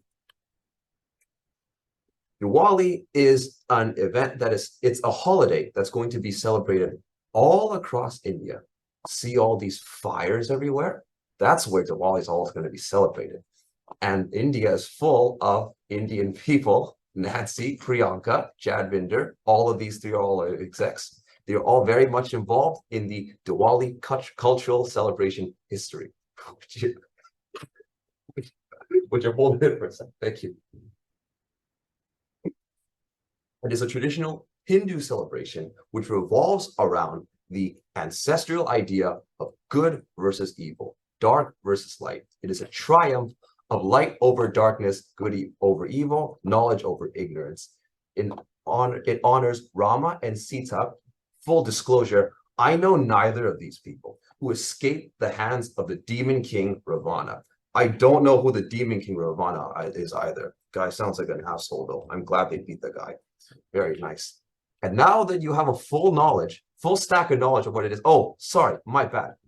There's also a Sikh celebration portion. Nancy, please feel free to cut me in if I ever get any facts wrong. It's a struggle for freedom. It's a story of Sikhs. This has been Wikipedia copy and pasted. I can smell it. Story of the sixth guru, Siri Guru. I will not try. I am smarter than that. and is released from his imprisonment. Just to be clear, there's going to be a Q&A session afterwards. Thank God. And then I will go into something that I do know. What's that going to be? It's going to be the previous year. Exactly how did we go through with this event last year? Well, last year's event was, in short, first thing we must know, it's a resounding success. In order for us to build on the success of last year, we aim to, as it says here, foster a sense of community along with cultural appreciation on our campus. Diwali accomplishes both of those, by the way. So last year's event brought in approximately 450 students. That's like 2.25 times as many people as we can fit on the fast boat. And we hope to put an even grander perspective this year, especially since we are adjusting ourselves well out of quarantine. We're expecting a much larger yield of people. Now we get to my favorite part, which would be the potential partners. Keyword here is being potential. Nothing has been cemented yet. We have various student bodies, Indian Student Federation. Y'all could have probably guessed that. Punjabi Student Association, could have guessed that as well, and the Bangladesh Students Alliance. A working group will be created, it says here, to recruit performers and entertainers. SFU students will be given the priority, as should be. But as for company sponsors, there's Foodikana, Verka Food, Nanak Food, and Sun Farms. Notice how we have abstract symbols in their place. That is because we have purposely not put the actual legit logos down yet. And that is because these sponsors have not been cemented yet. Contacting these sponsors will be something that we execs are going to be doing on our end, along with other counselors who wish to support us in this matter. And it's a very important matter.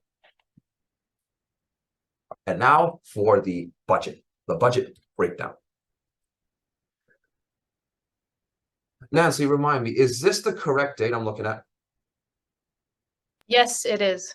Thank you. So it is going to be, as Nancy confirmed, on Friday, November 3rd, 2023. This might sound further away, but as far as preparations go, we might have less time than we feel. Time flies when we're having fun. It flies even faster when we're not having fun. So this is going to be instant, and it's going to be taking place at Araya Banquet Hall. I do not know where this location is. It does not sound like a Burnaby campus kind of location. It sounds like something to Google Map, which is excellent because it's going to be very exciting. We have a ticket breakdown. It says here our expected attendees is 500 people. 70% would be SFU students, but we have a very significant percent that will be external, non-SFU students. Of course, we welcome all of them. However, like we mentioned before, SFU students will be given a priority. Everyone's equal, right? But some are just more equal than others. We have an entertainment and marketing breakdown, including a professional dance group, live music singers, raffle tickets, marketing online, printing. Hey, yo, printing's 200? My God. And also contingency fees.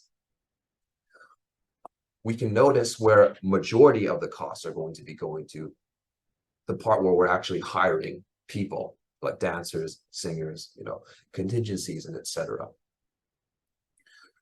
Overall, we are going all out on this event, while at the same time maintaining ourselves to be as economic as we feasibly can. Next slide. Yep. We have a separate breakdown for the banquet hall / decor. This will be everything that is food related. 500 people is no small feat. Racks up to about 15 grand. There's also the necessity to hire security and a DJ. I don't know why we rounded them together, but the rounded together, it's about 3,000. There's a hall deposit along with decorational costs, which is 500. But we can see that the main cost is going to be inside the food category. Makes sense, as with events such like this one. The finalized budget, all rounded together, is going to be $23,000, assuming we did our math correctly. And it's a very bold assumption, but it's going to be $23,000 overall. Thank you kindly. We are now ready for the Q&A. And the Q&A is going to be covered by Nancy, ain't that right? Yes. And you people better have questions. I did want to clarify, the reason that the DJ and security are together in the budget is because it was the hall's DJ and the hall's security. So they kind of give it as like a together thing. But it is, if you want the exact breakdown, the hall and the DJ setup, that's like the music, the speakers, everything is 2K. And then the security guards are 250 per guard. And last year we had around 6 guards. And we're about to hit the same amount of people. So we're kind of just budgeting for that.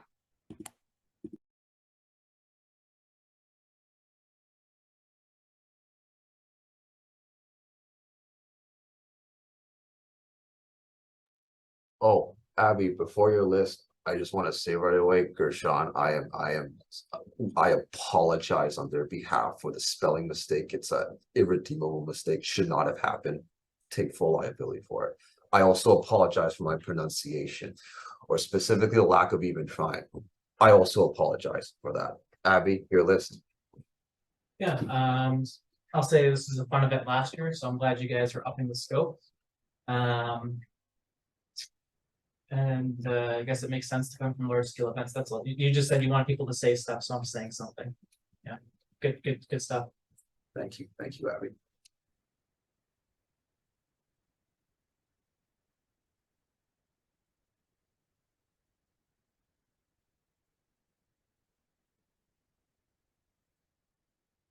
Do we have any other questions? Any points of clarification at all whatsoever?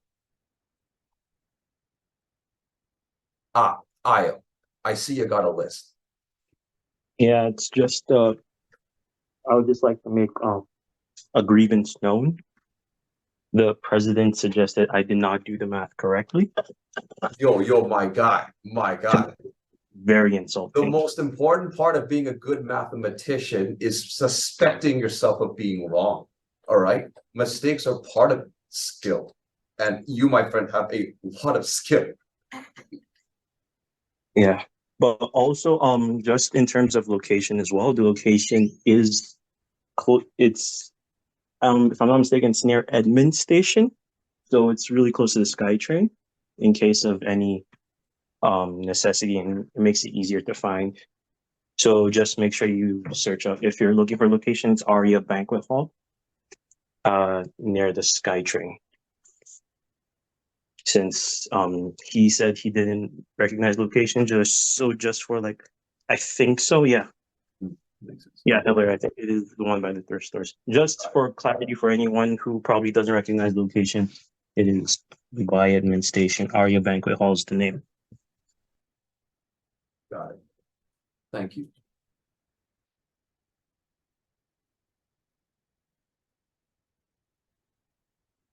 Oh, thank you for that as well, Abby. Link is greatly valued.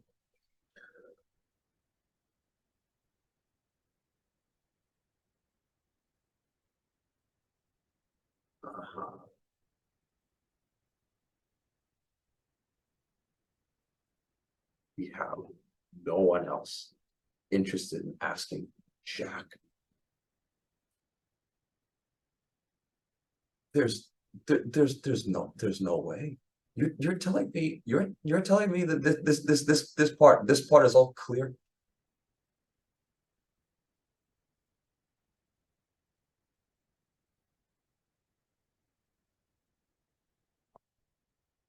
You know what? No complaints from me. I respect that. I guess we can end this presentation with my final question. Yeah, I gotta listen to chat. Yo, Nancy, why did you make me present the thing if you were gonna be here for the entire duration of the presentation? And you know 10 times as much as I do, and you prepared to present as a contingency beforehand. Great question, Liam.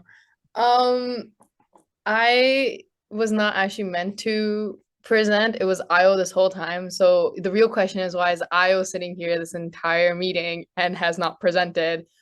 was not my plan to present. My game plan was just to make the presentation. My bad for the spelling mistake. I'm just so used to spelling it one way that I got the name wrong. My bad. So I you should got know, I should know FYI, better. yo, I made and the then you presentation. took your misfortune out on me. No, but I knew you would do such a great job, Liam. And Shut we the discussed this freaking- earlier. You came to my office with the proposal of you doing God, the presentation. Banned. Okay. What? The audacity. No. You don't get to talk. You don't get to talk. Leave of absence right now, and I'm packing. So Oh, you're still here. Anyways, Liam. Leave of absence. Hey, let's approve a second one. Let's approve a second one. We got this. We got this. But no. This is completely on Nancy. This is completely on Nancy. You have no reason to you have no cause to defend yourself. Liam, On this one. you came to my Nancy office really and dropped was the like, ball I'll hard do the on this one. presentation for Not you. And I was like, lie, Liam, not that's gonna lie. You freaking slipped up bad on this one. But we're going to wrap this one up for the interest of time and of the good engineering people here. So with that being said, I'd like to thank myself for such a good presentation. If there's no further list, I believe I can stop sharing my screen, go back to sharing the agenda, and then move on.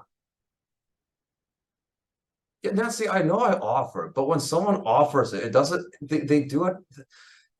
It's a manners thing, you know, they do it out of kindness, but you're not supposed to actually take them up on it. You get the offer itself is ornamental.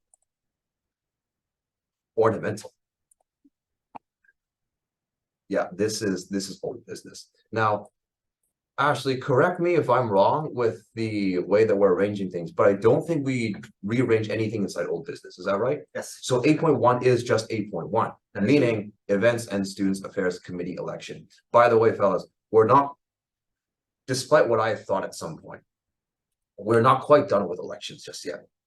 We have 3 more committees that we must take care of, and we're taking care of them right now, but I'm gonna go off on my own limb here. I'm gonna move to suspend the rules of this agenda briefly. And the reason why I'm doing this is because we have an ESSS Frosh motion, very similar to the one ESSS has. And we have presenters from engineering here. I do not want them to wait through all 3 committee elections. I propose we take care of that motion first. So I can't even remember where I saw that motion out there. No, it was the one Boris copy pasted. Yes. Funding ESSS for Frosh 2023. I move to move that before item 8.1. Wait, would this be? Oh, this is a new business. I can move it. We're about to lose form. To be fair, most of the people who left were like the guests. No, I mean, I also about to leave, but wasn't this one. Oh, no, that's fine. So can I move this before old business then anyway? Yeah, sure. Excellent. Like I said, I would like to move the ESSS Frosh grant for Frosh funding application before 8.1 for old business, meaning we take care of that right now. Would anyone like to second?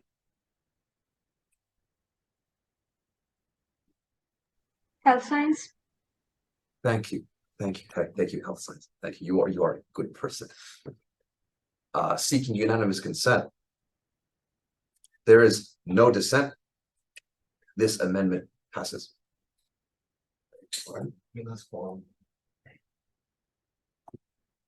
We can now take care of. I will read the grant motion out loud as per tradition. Right. Whereas the Simon Fraser University Engineering Science Student Society plans to hold the Frosh Week event from September 11th to September 15th to welcome new engineering science students to SFU, whereas the ESSS has successfully hosted Frosh Week for the last 20 plus years. That's about how old I am. Whereas they will need financial support above what the Faculty Applied Science can approve, whereas they're requesting a meager $7,250 to support their event. Be it resolved that council approves spending up to $7,250 from line item 5000-G to go towards supporting their event. I'm assuming before we approve something of this amount, and also we didn't really have they did not have a presentation attached to this. I'd like to open some room for discussion on this one, in case anyone has questions. Yes, Abby, you have a point of order? I'm gonna retract if you said was gonna say what I'm gonna say. All right. Sindhu, you have a list? Yeah, I was just gonna say two things. First, I think we lost exec quorum. Yes. Yeah. What's the second one? The second one was about this. I don't think there is ESSS grant that was put in. Or if it has been, it hasn't been approved yet. Oh, you mean the application itself was never submitted? I don't think it was, and if it was, we did not get the recommendation yet that it was approved. Oh, no, Tony. Okay, I see. And so even if this motion was approved, this basically means there's nothing to approve. Yeah, so I would recommend postponing it, but we can't move forward without quorum anyway.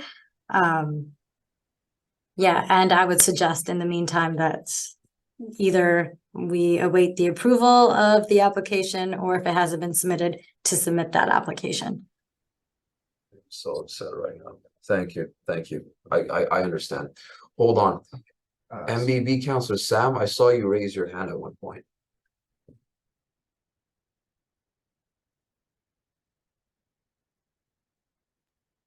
I was just gonna make a comment about you mocking IO too much. No, that couldn't have done it. That couldn't have done it. Actually, there is a chance. There's a chance.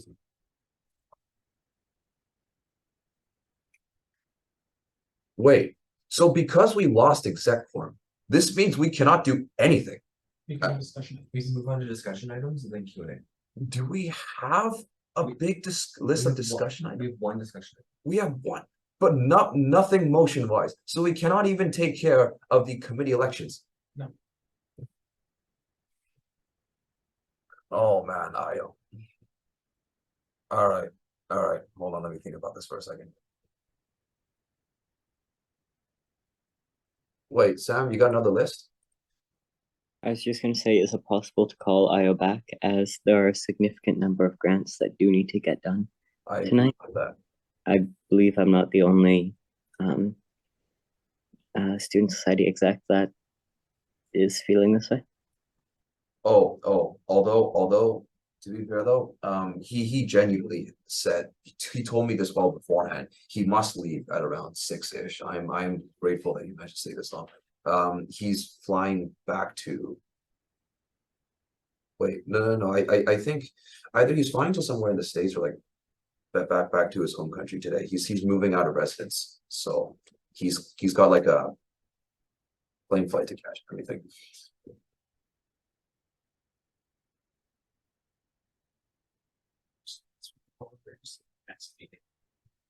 I do not like that worst case scenario of calling an emergency next week. This is not ideal. Oh, yeah, Cindy, you got a list?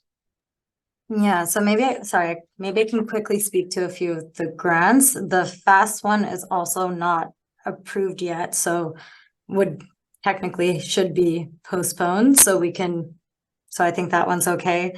SUS has been approved, so it would just be an appeal, the request here. So if we do get quorum, it would just be the SUS one that we can discuss. I see. Okay then. No, I do not think we will be able to hit exec quorum. I was definitely out of commission. Thomas and Jad are also out for similar reasons. Then if that's the case, we might just move straight to discussion items then, and everything else that we have not accomplished today is gonna get postponed. Wallace and Boris, I am so sorry. I apologize. This was unprecedented. It should not have happened. Very unprofessional of all of us.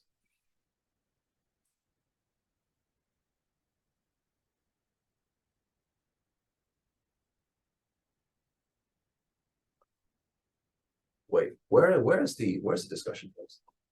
It was amended on, it was in your email. I amended on a discussion item about the AGM. The specifics are in your email. I'm afraid sharing screen might not be very comfortable at the moment. I mean, I can try. But if there's not a whole lot to copy paste, then I don't really think we could even bother.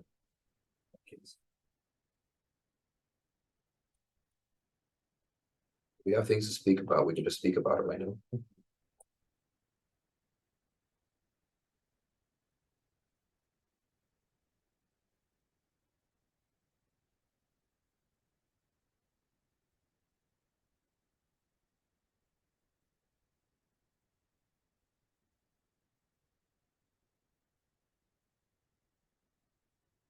Okay, yeah, I see.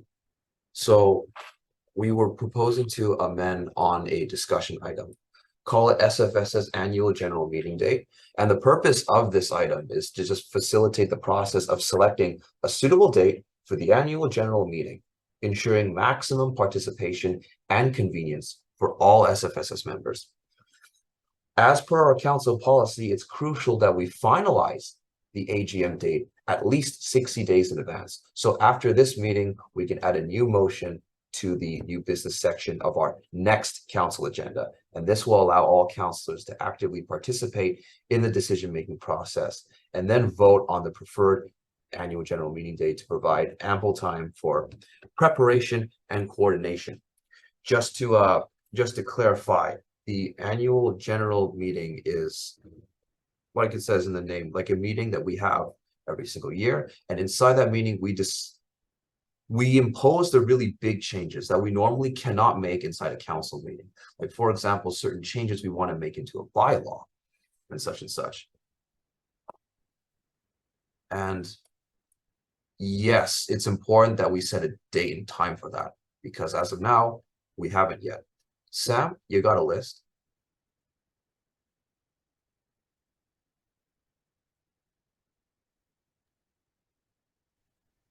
I was gonna ask clarification on what quorum is for this meeting, like both exec and non-exec.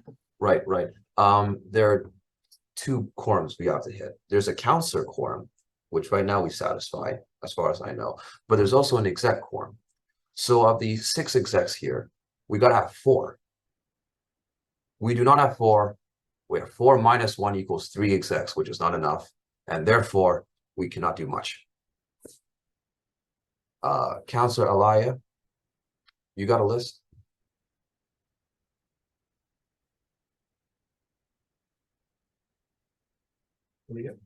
Aaliyah?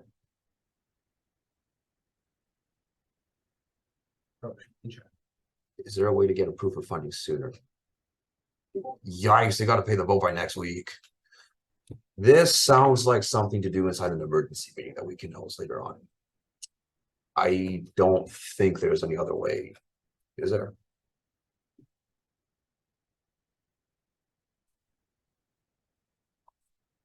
By next week, Aaliyah, when you mentioned paying the vote by next week, is there a specific date that they are looking for?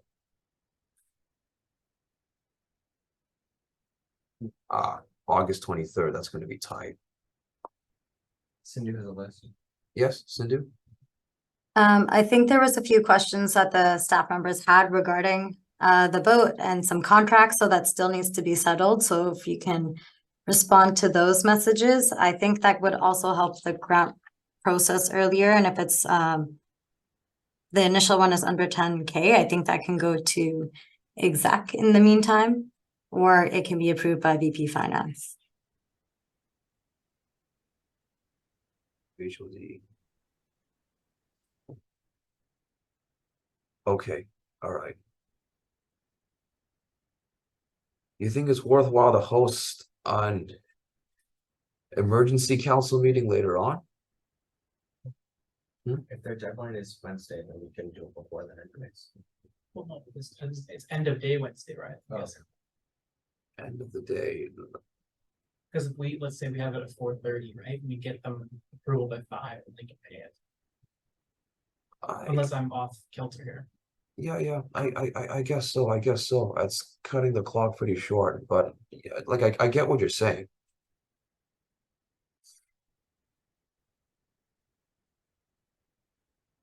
Okay then.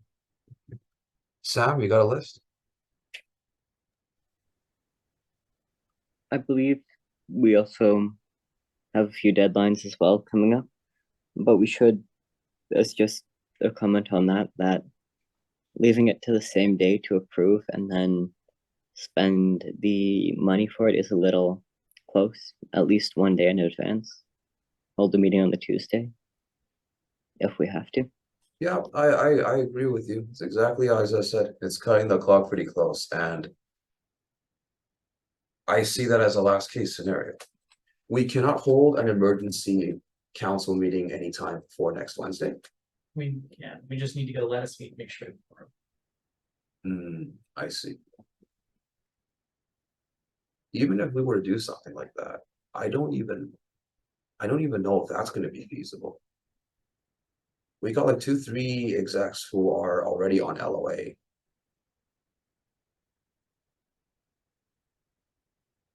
Iowa's LOA begins tomorrow, I believe. So that's already going to be tight as well. I guess.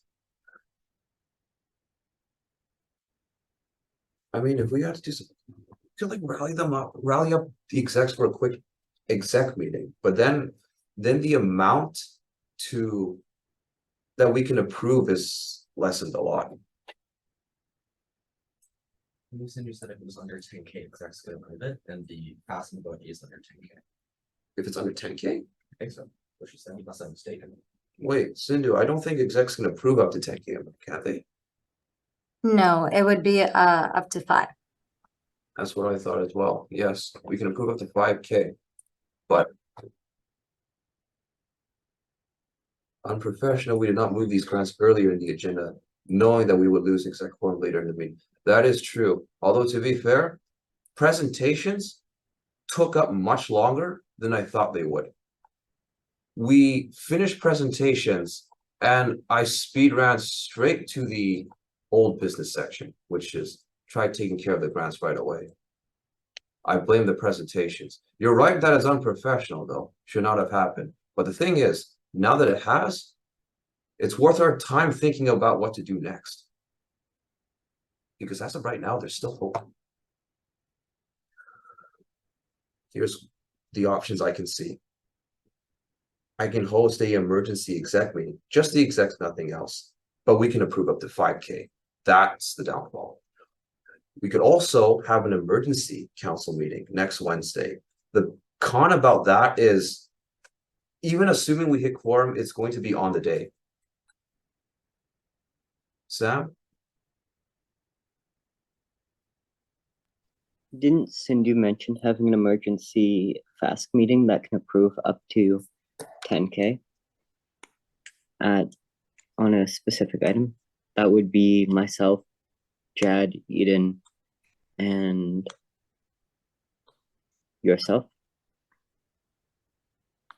I don't know who else is on FASC. FASC meeting. Oh, I did not think about that.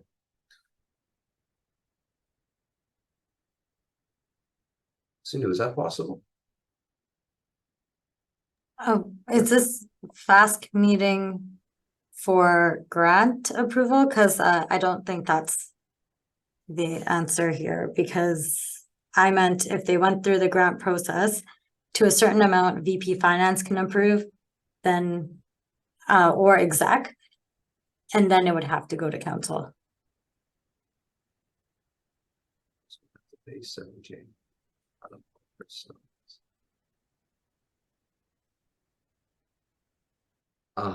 Wait, does this mean it results going into council anyway? If it's over 5K, yeah. Uh-huh, yeah, it is over 5K. Uh-oh. So I think Rajav's got a suggestion here. Yeah, a 5K grant. We approve the rest some other time. Yeah, we could do that. I'm assuming so. But you just don't get all the money at once. Oh, wait, you retract? All right, Sindhu, your list. Yeah, and I think if for FAST, it would also depend on the grant approval and the recommendation, and then based on that, we can see what the next steps are. Uh-huh. So, yes, then.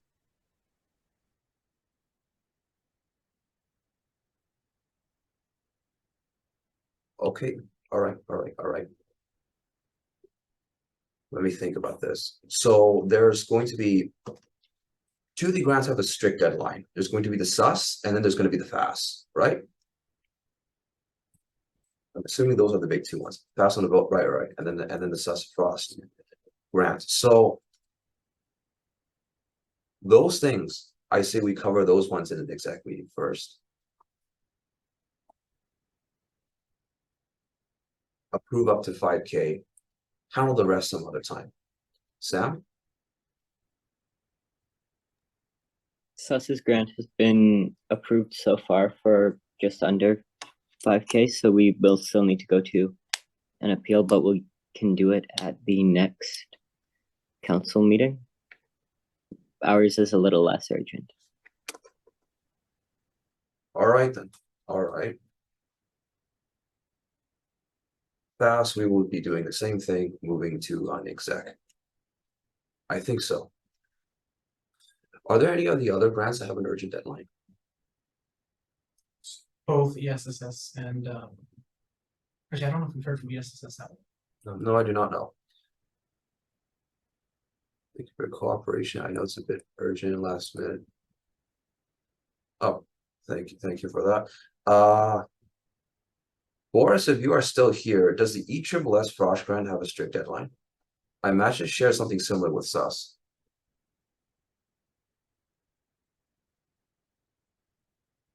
Boris is gone. Bless his soul. Wallace, are you still here? I can answer in Boris's place. Just background, I'm the ESSS VP academic. That's current. To my knowledge, I don't think we have the grant in yet, but I do need to check with our VP social. And as for deadlines, I need to take a look at our planning document just to check that we don't have any that would be semi-urgent. I don't think we do, but this is the sort of thing that deserves a double check. I see. Abby? Yeah, sorry, I just wanted to clear something up. Before we're coming to council with stuff, we do need to have the approval essentially finalized. So submitting the thing is great, but you also need to either have an approval or a rejection, and then it comes to council as an appeal. So if you feel like you need more money for your event, or if you feel it's been rejected unfairly or something like that, that's technically when events should be coming to council. I think we weren't exactly strict enough last year with following our processes, and I think it trickled over to last year, so a lot of this falls on me.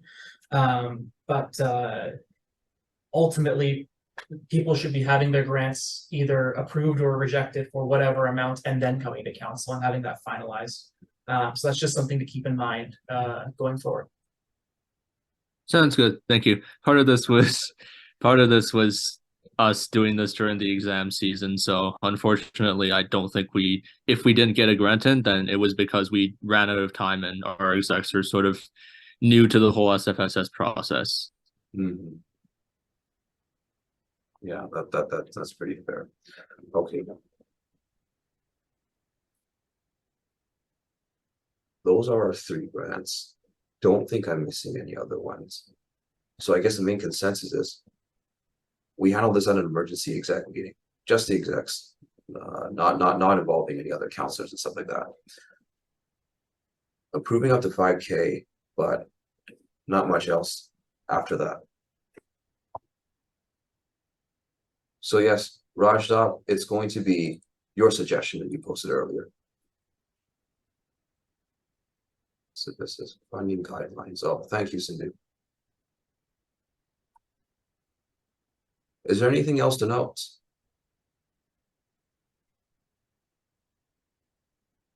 Because at the moment, that's going to be my plan in my head. No, I don't think anyone else has anything they want to say. If that's the case, I'd like to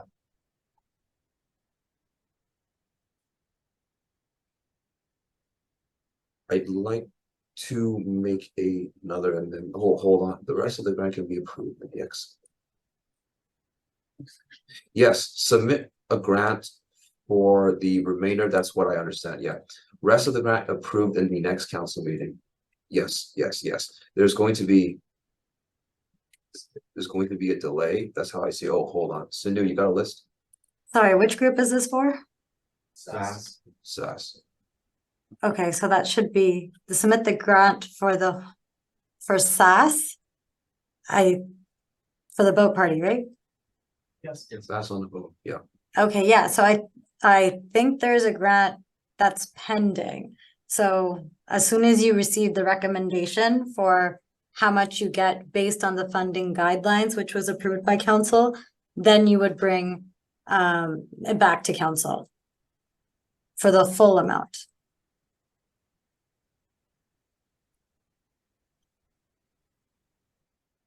Mm-hmm.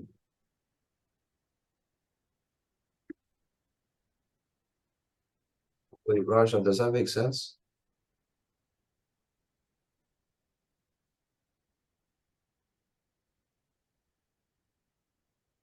Okay then. All right.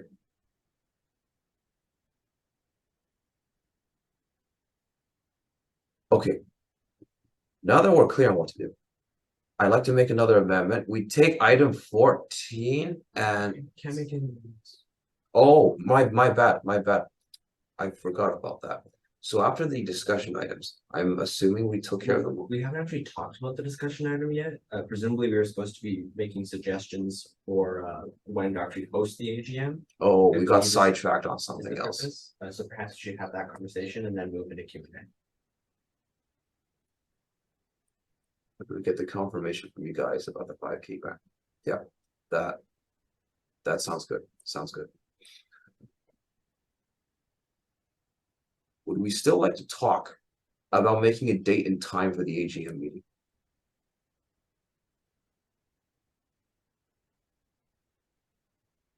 Wait, I forgot who's going to be leading this discussion. I mean, I submitted it. Okay then.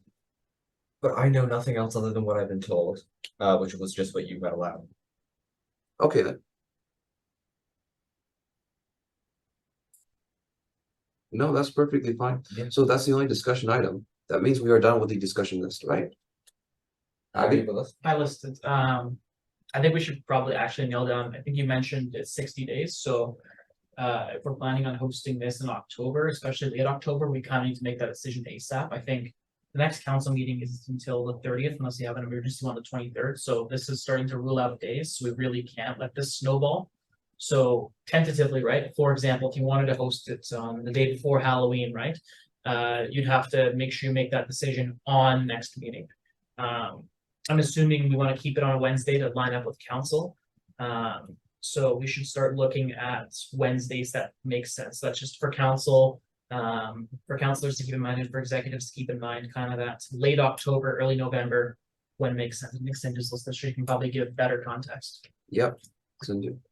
Yeah, great. I worked with admin to produce a draft timeline because we need to approve this 10 to 12 weeks before, as you said, Abby. So we're suggesting having an October 25th date, which would be in place of the council meeting on that date.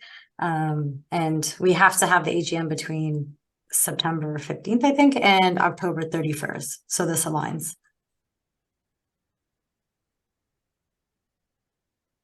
Okay. Something else. Yeah. Sorry, question about that. I think you mentioned that the deadline there, does that actually work with, like, I think our next council meeting is on the 30th, at least the regularly scheduled one. Would that even meet the timeline for the 25th? I think so. Well, I mean, regardless, we have to have the AGM. Yeah, for sure. So, yeah, and that's our last possible date. Okay. I think what I'm asking is, do we need an emergency meeting to make sure there's enough time in between the dates? Because if it's 2 months, then the 23rd next week or whatever the Wednesday is fine. But then, or is it okay if we're a couple days off kind of thing?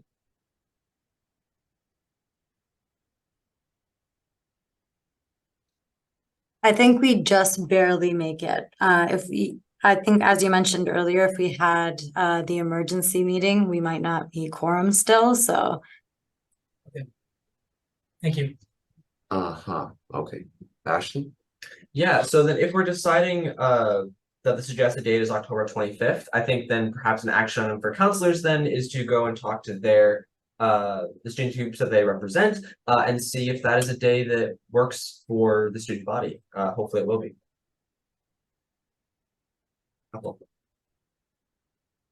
Okay.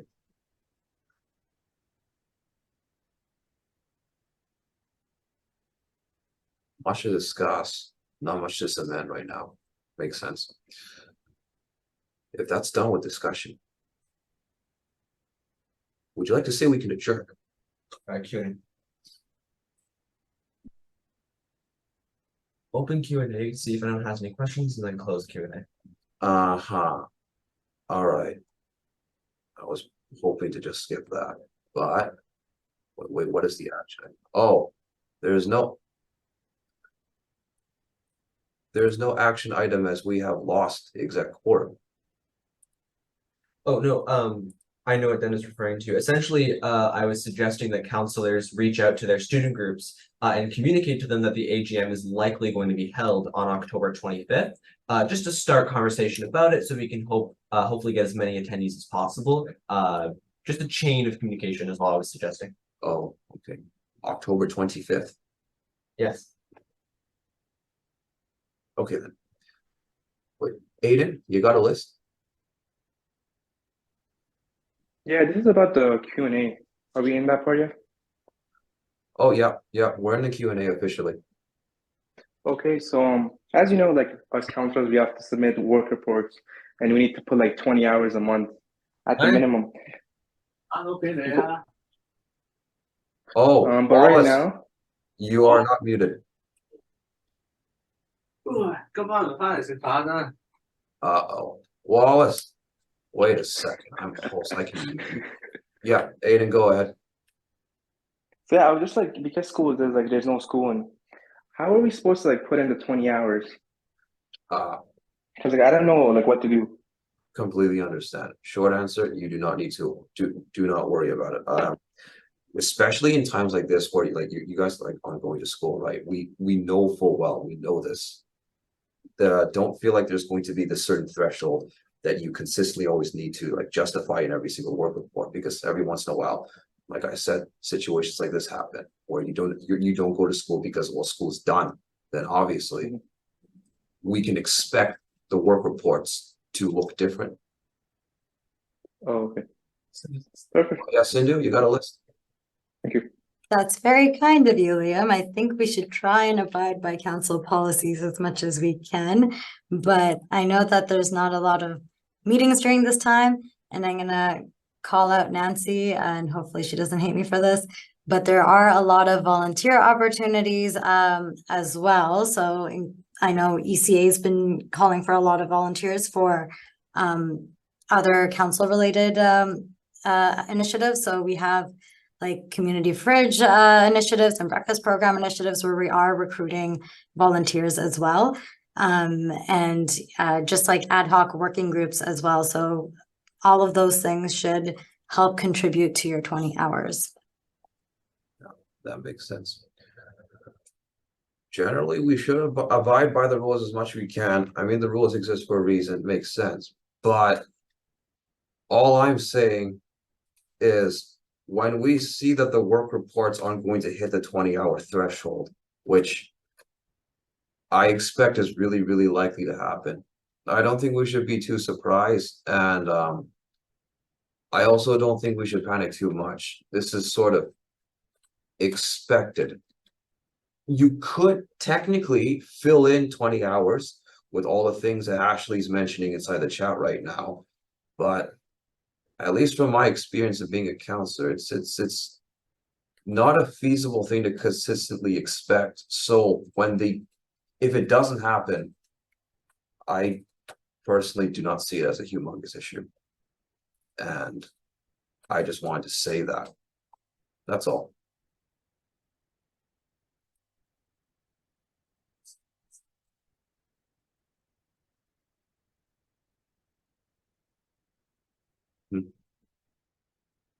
Oh, wait, Hillary, do you have a list?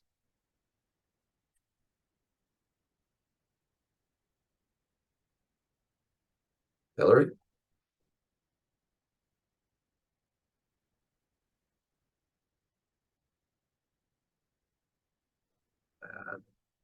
Oh, she wants you to read it aloud. List of what? Oh, the things that you have sent. Okay, then. So the suggestions Ashley made, or No. What she wants to read aloud is her comments discussing half hours in the exam period. Oh, like I agree with Liam. I show up to everything, but it's hard to hit 20. No, okay. Or so as Abby has indicated in the chat, and during the months of August, April, and December, we only expect 10 hours from counselor, not 20 due to the exam period. I believe, unless I'm misunderstanding what our current policy is, there was some debate about that. this, I don't remember seeing this on the chat anywhere. Yeah, I'm sorry, my laptop died, Yeah. but essentially it was passed, I want to say 2 years ago, that during exam months, hours would be halved. Pay would remain the same, but hours would be halved for exact same counselors. So that would be August, April, and December.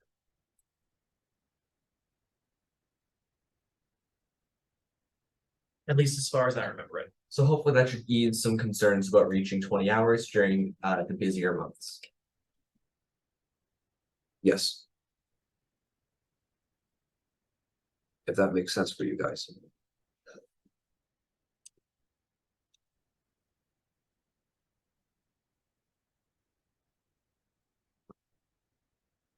Is there any questions? Are there any further questions at all?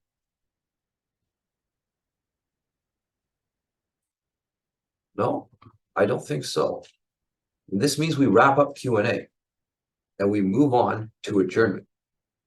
I don't suppose I would even move or second at all. You do need to move a second. Wait a second, we can't do anything.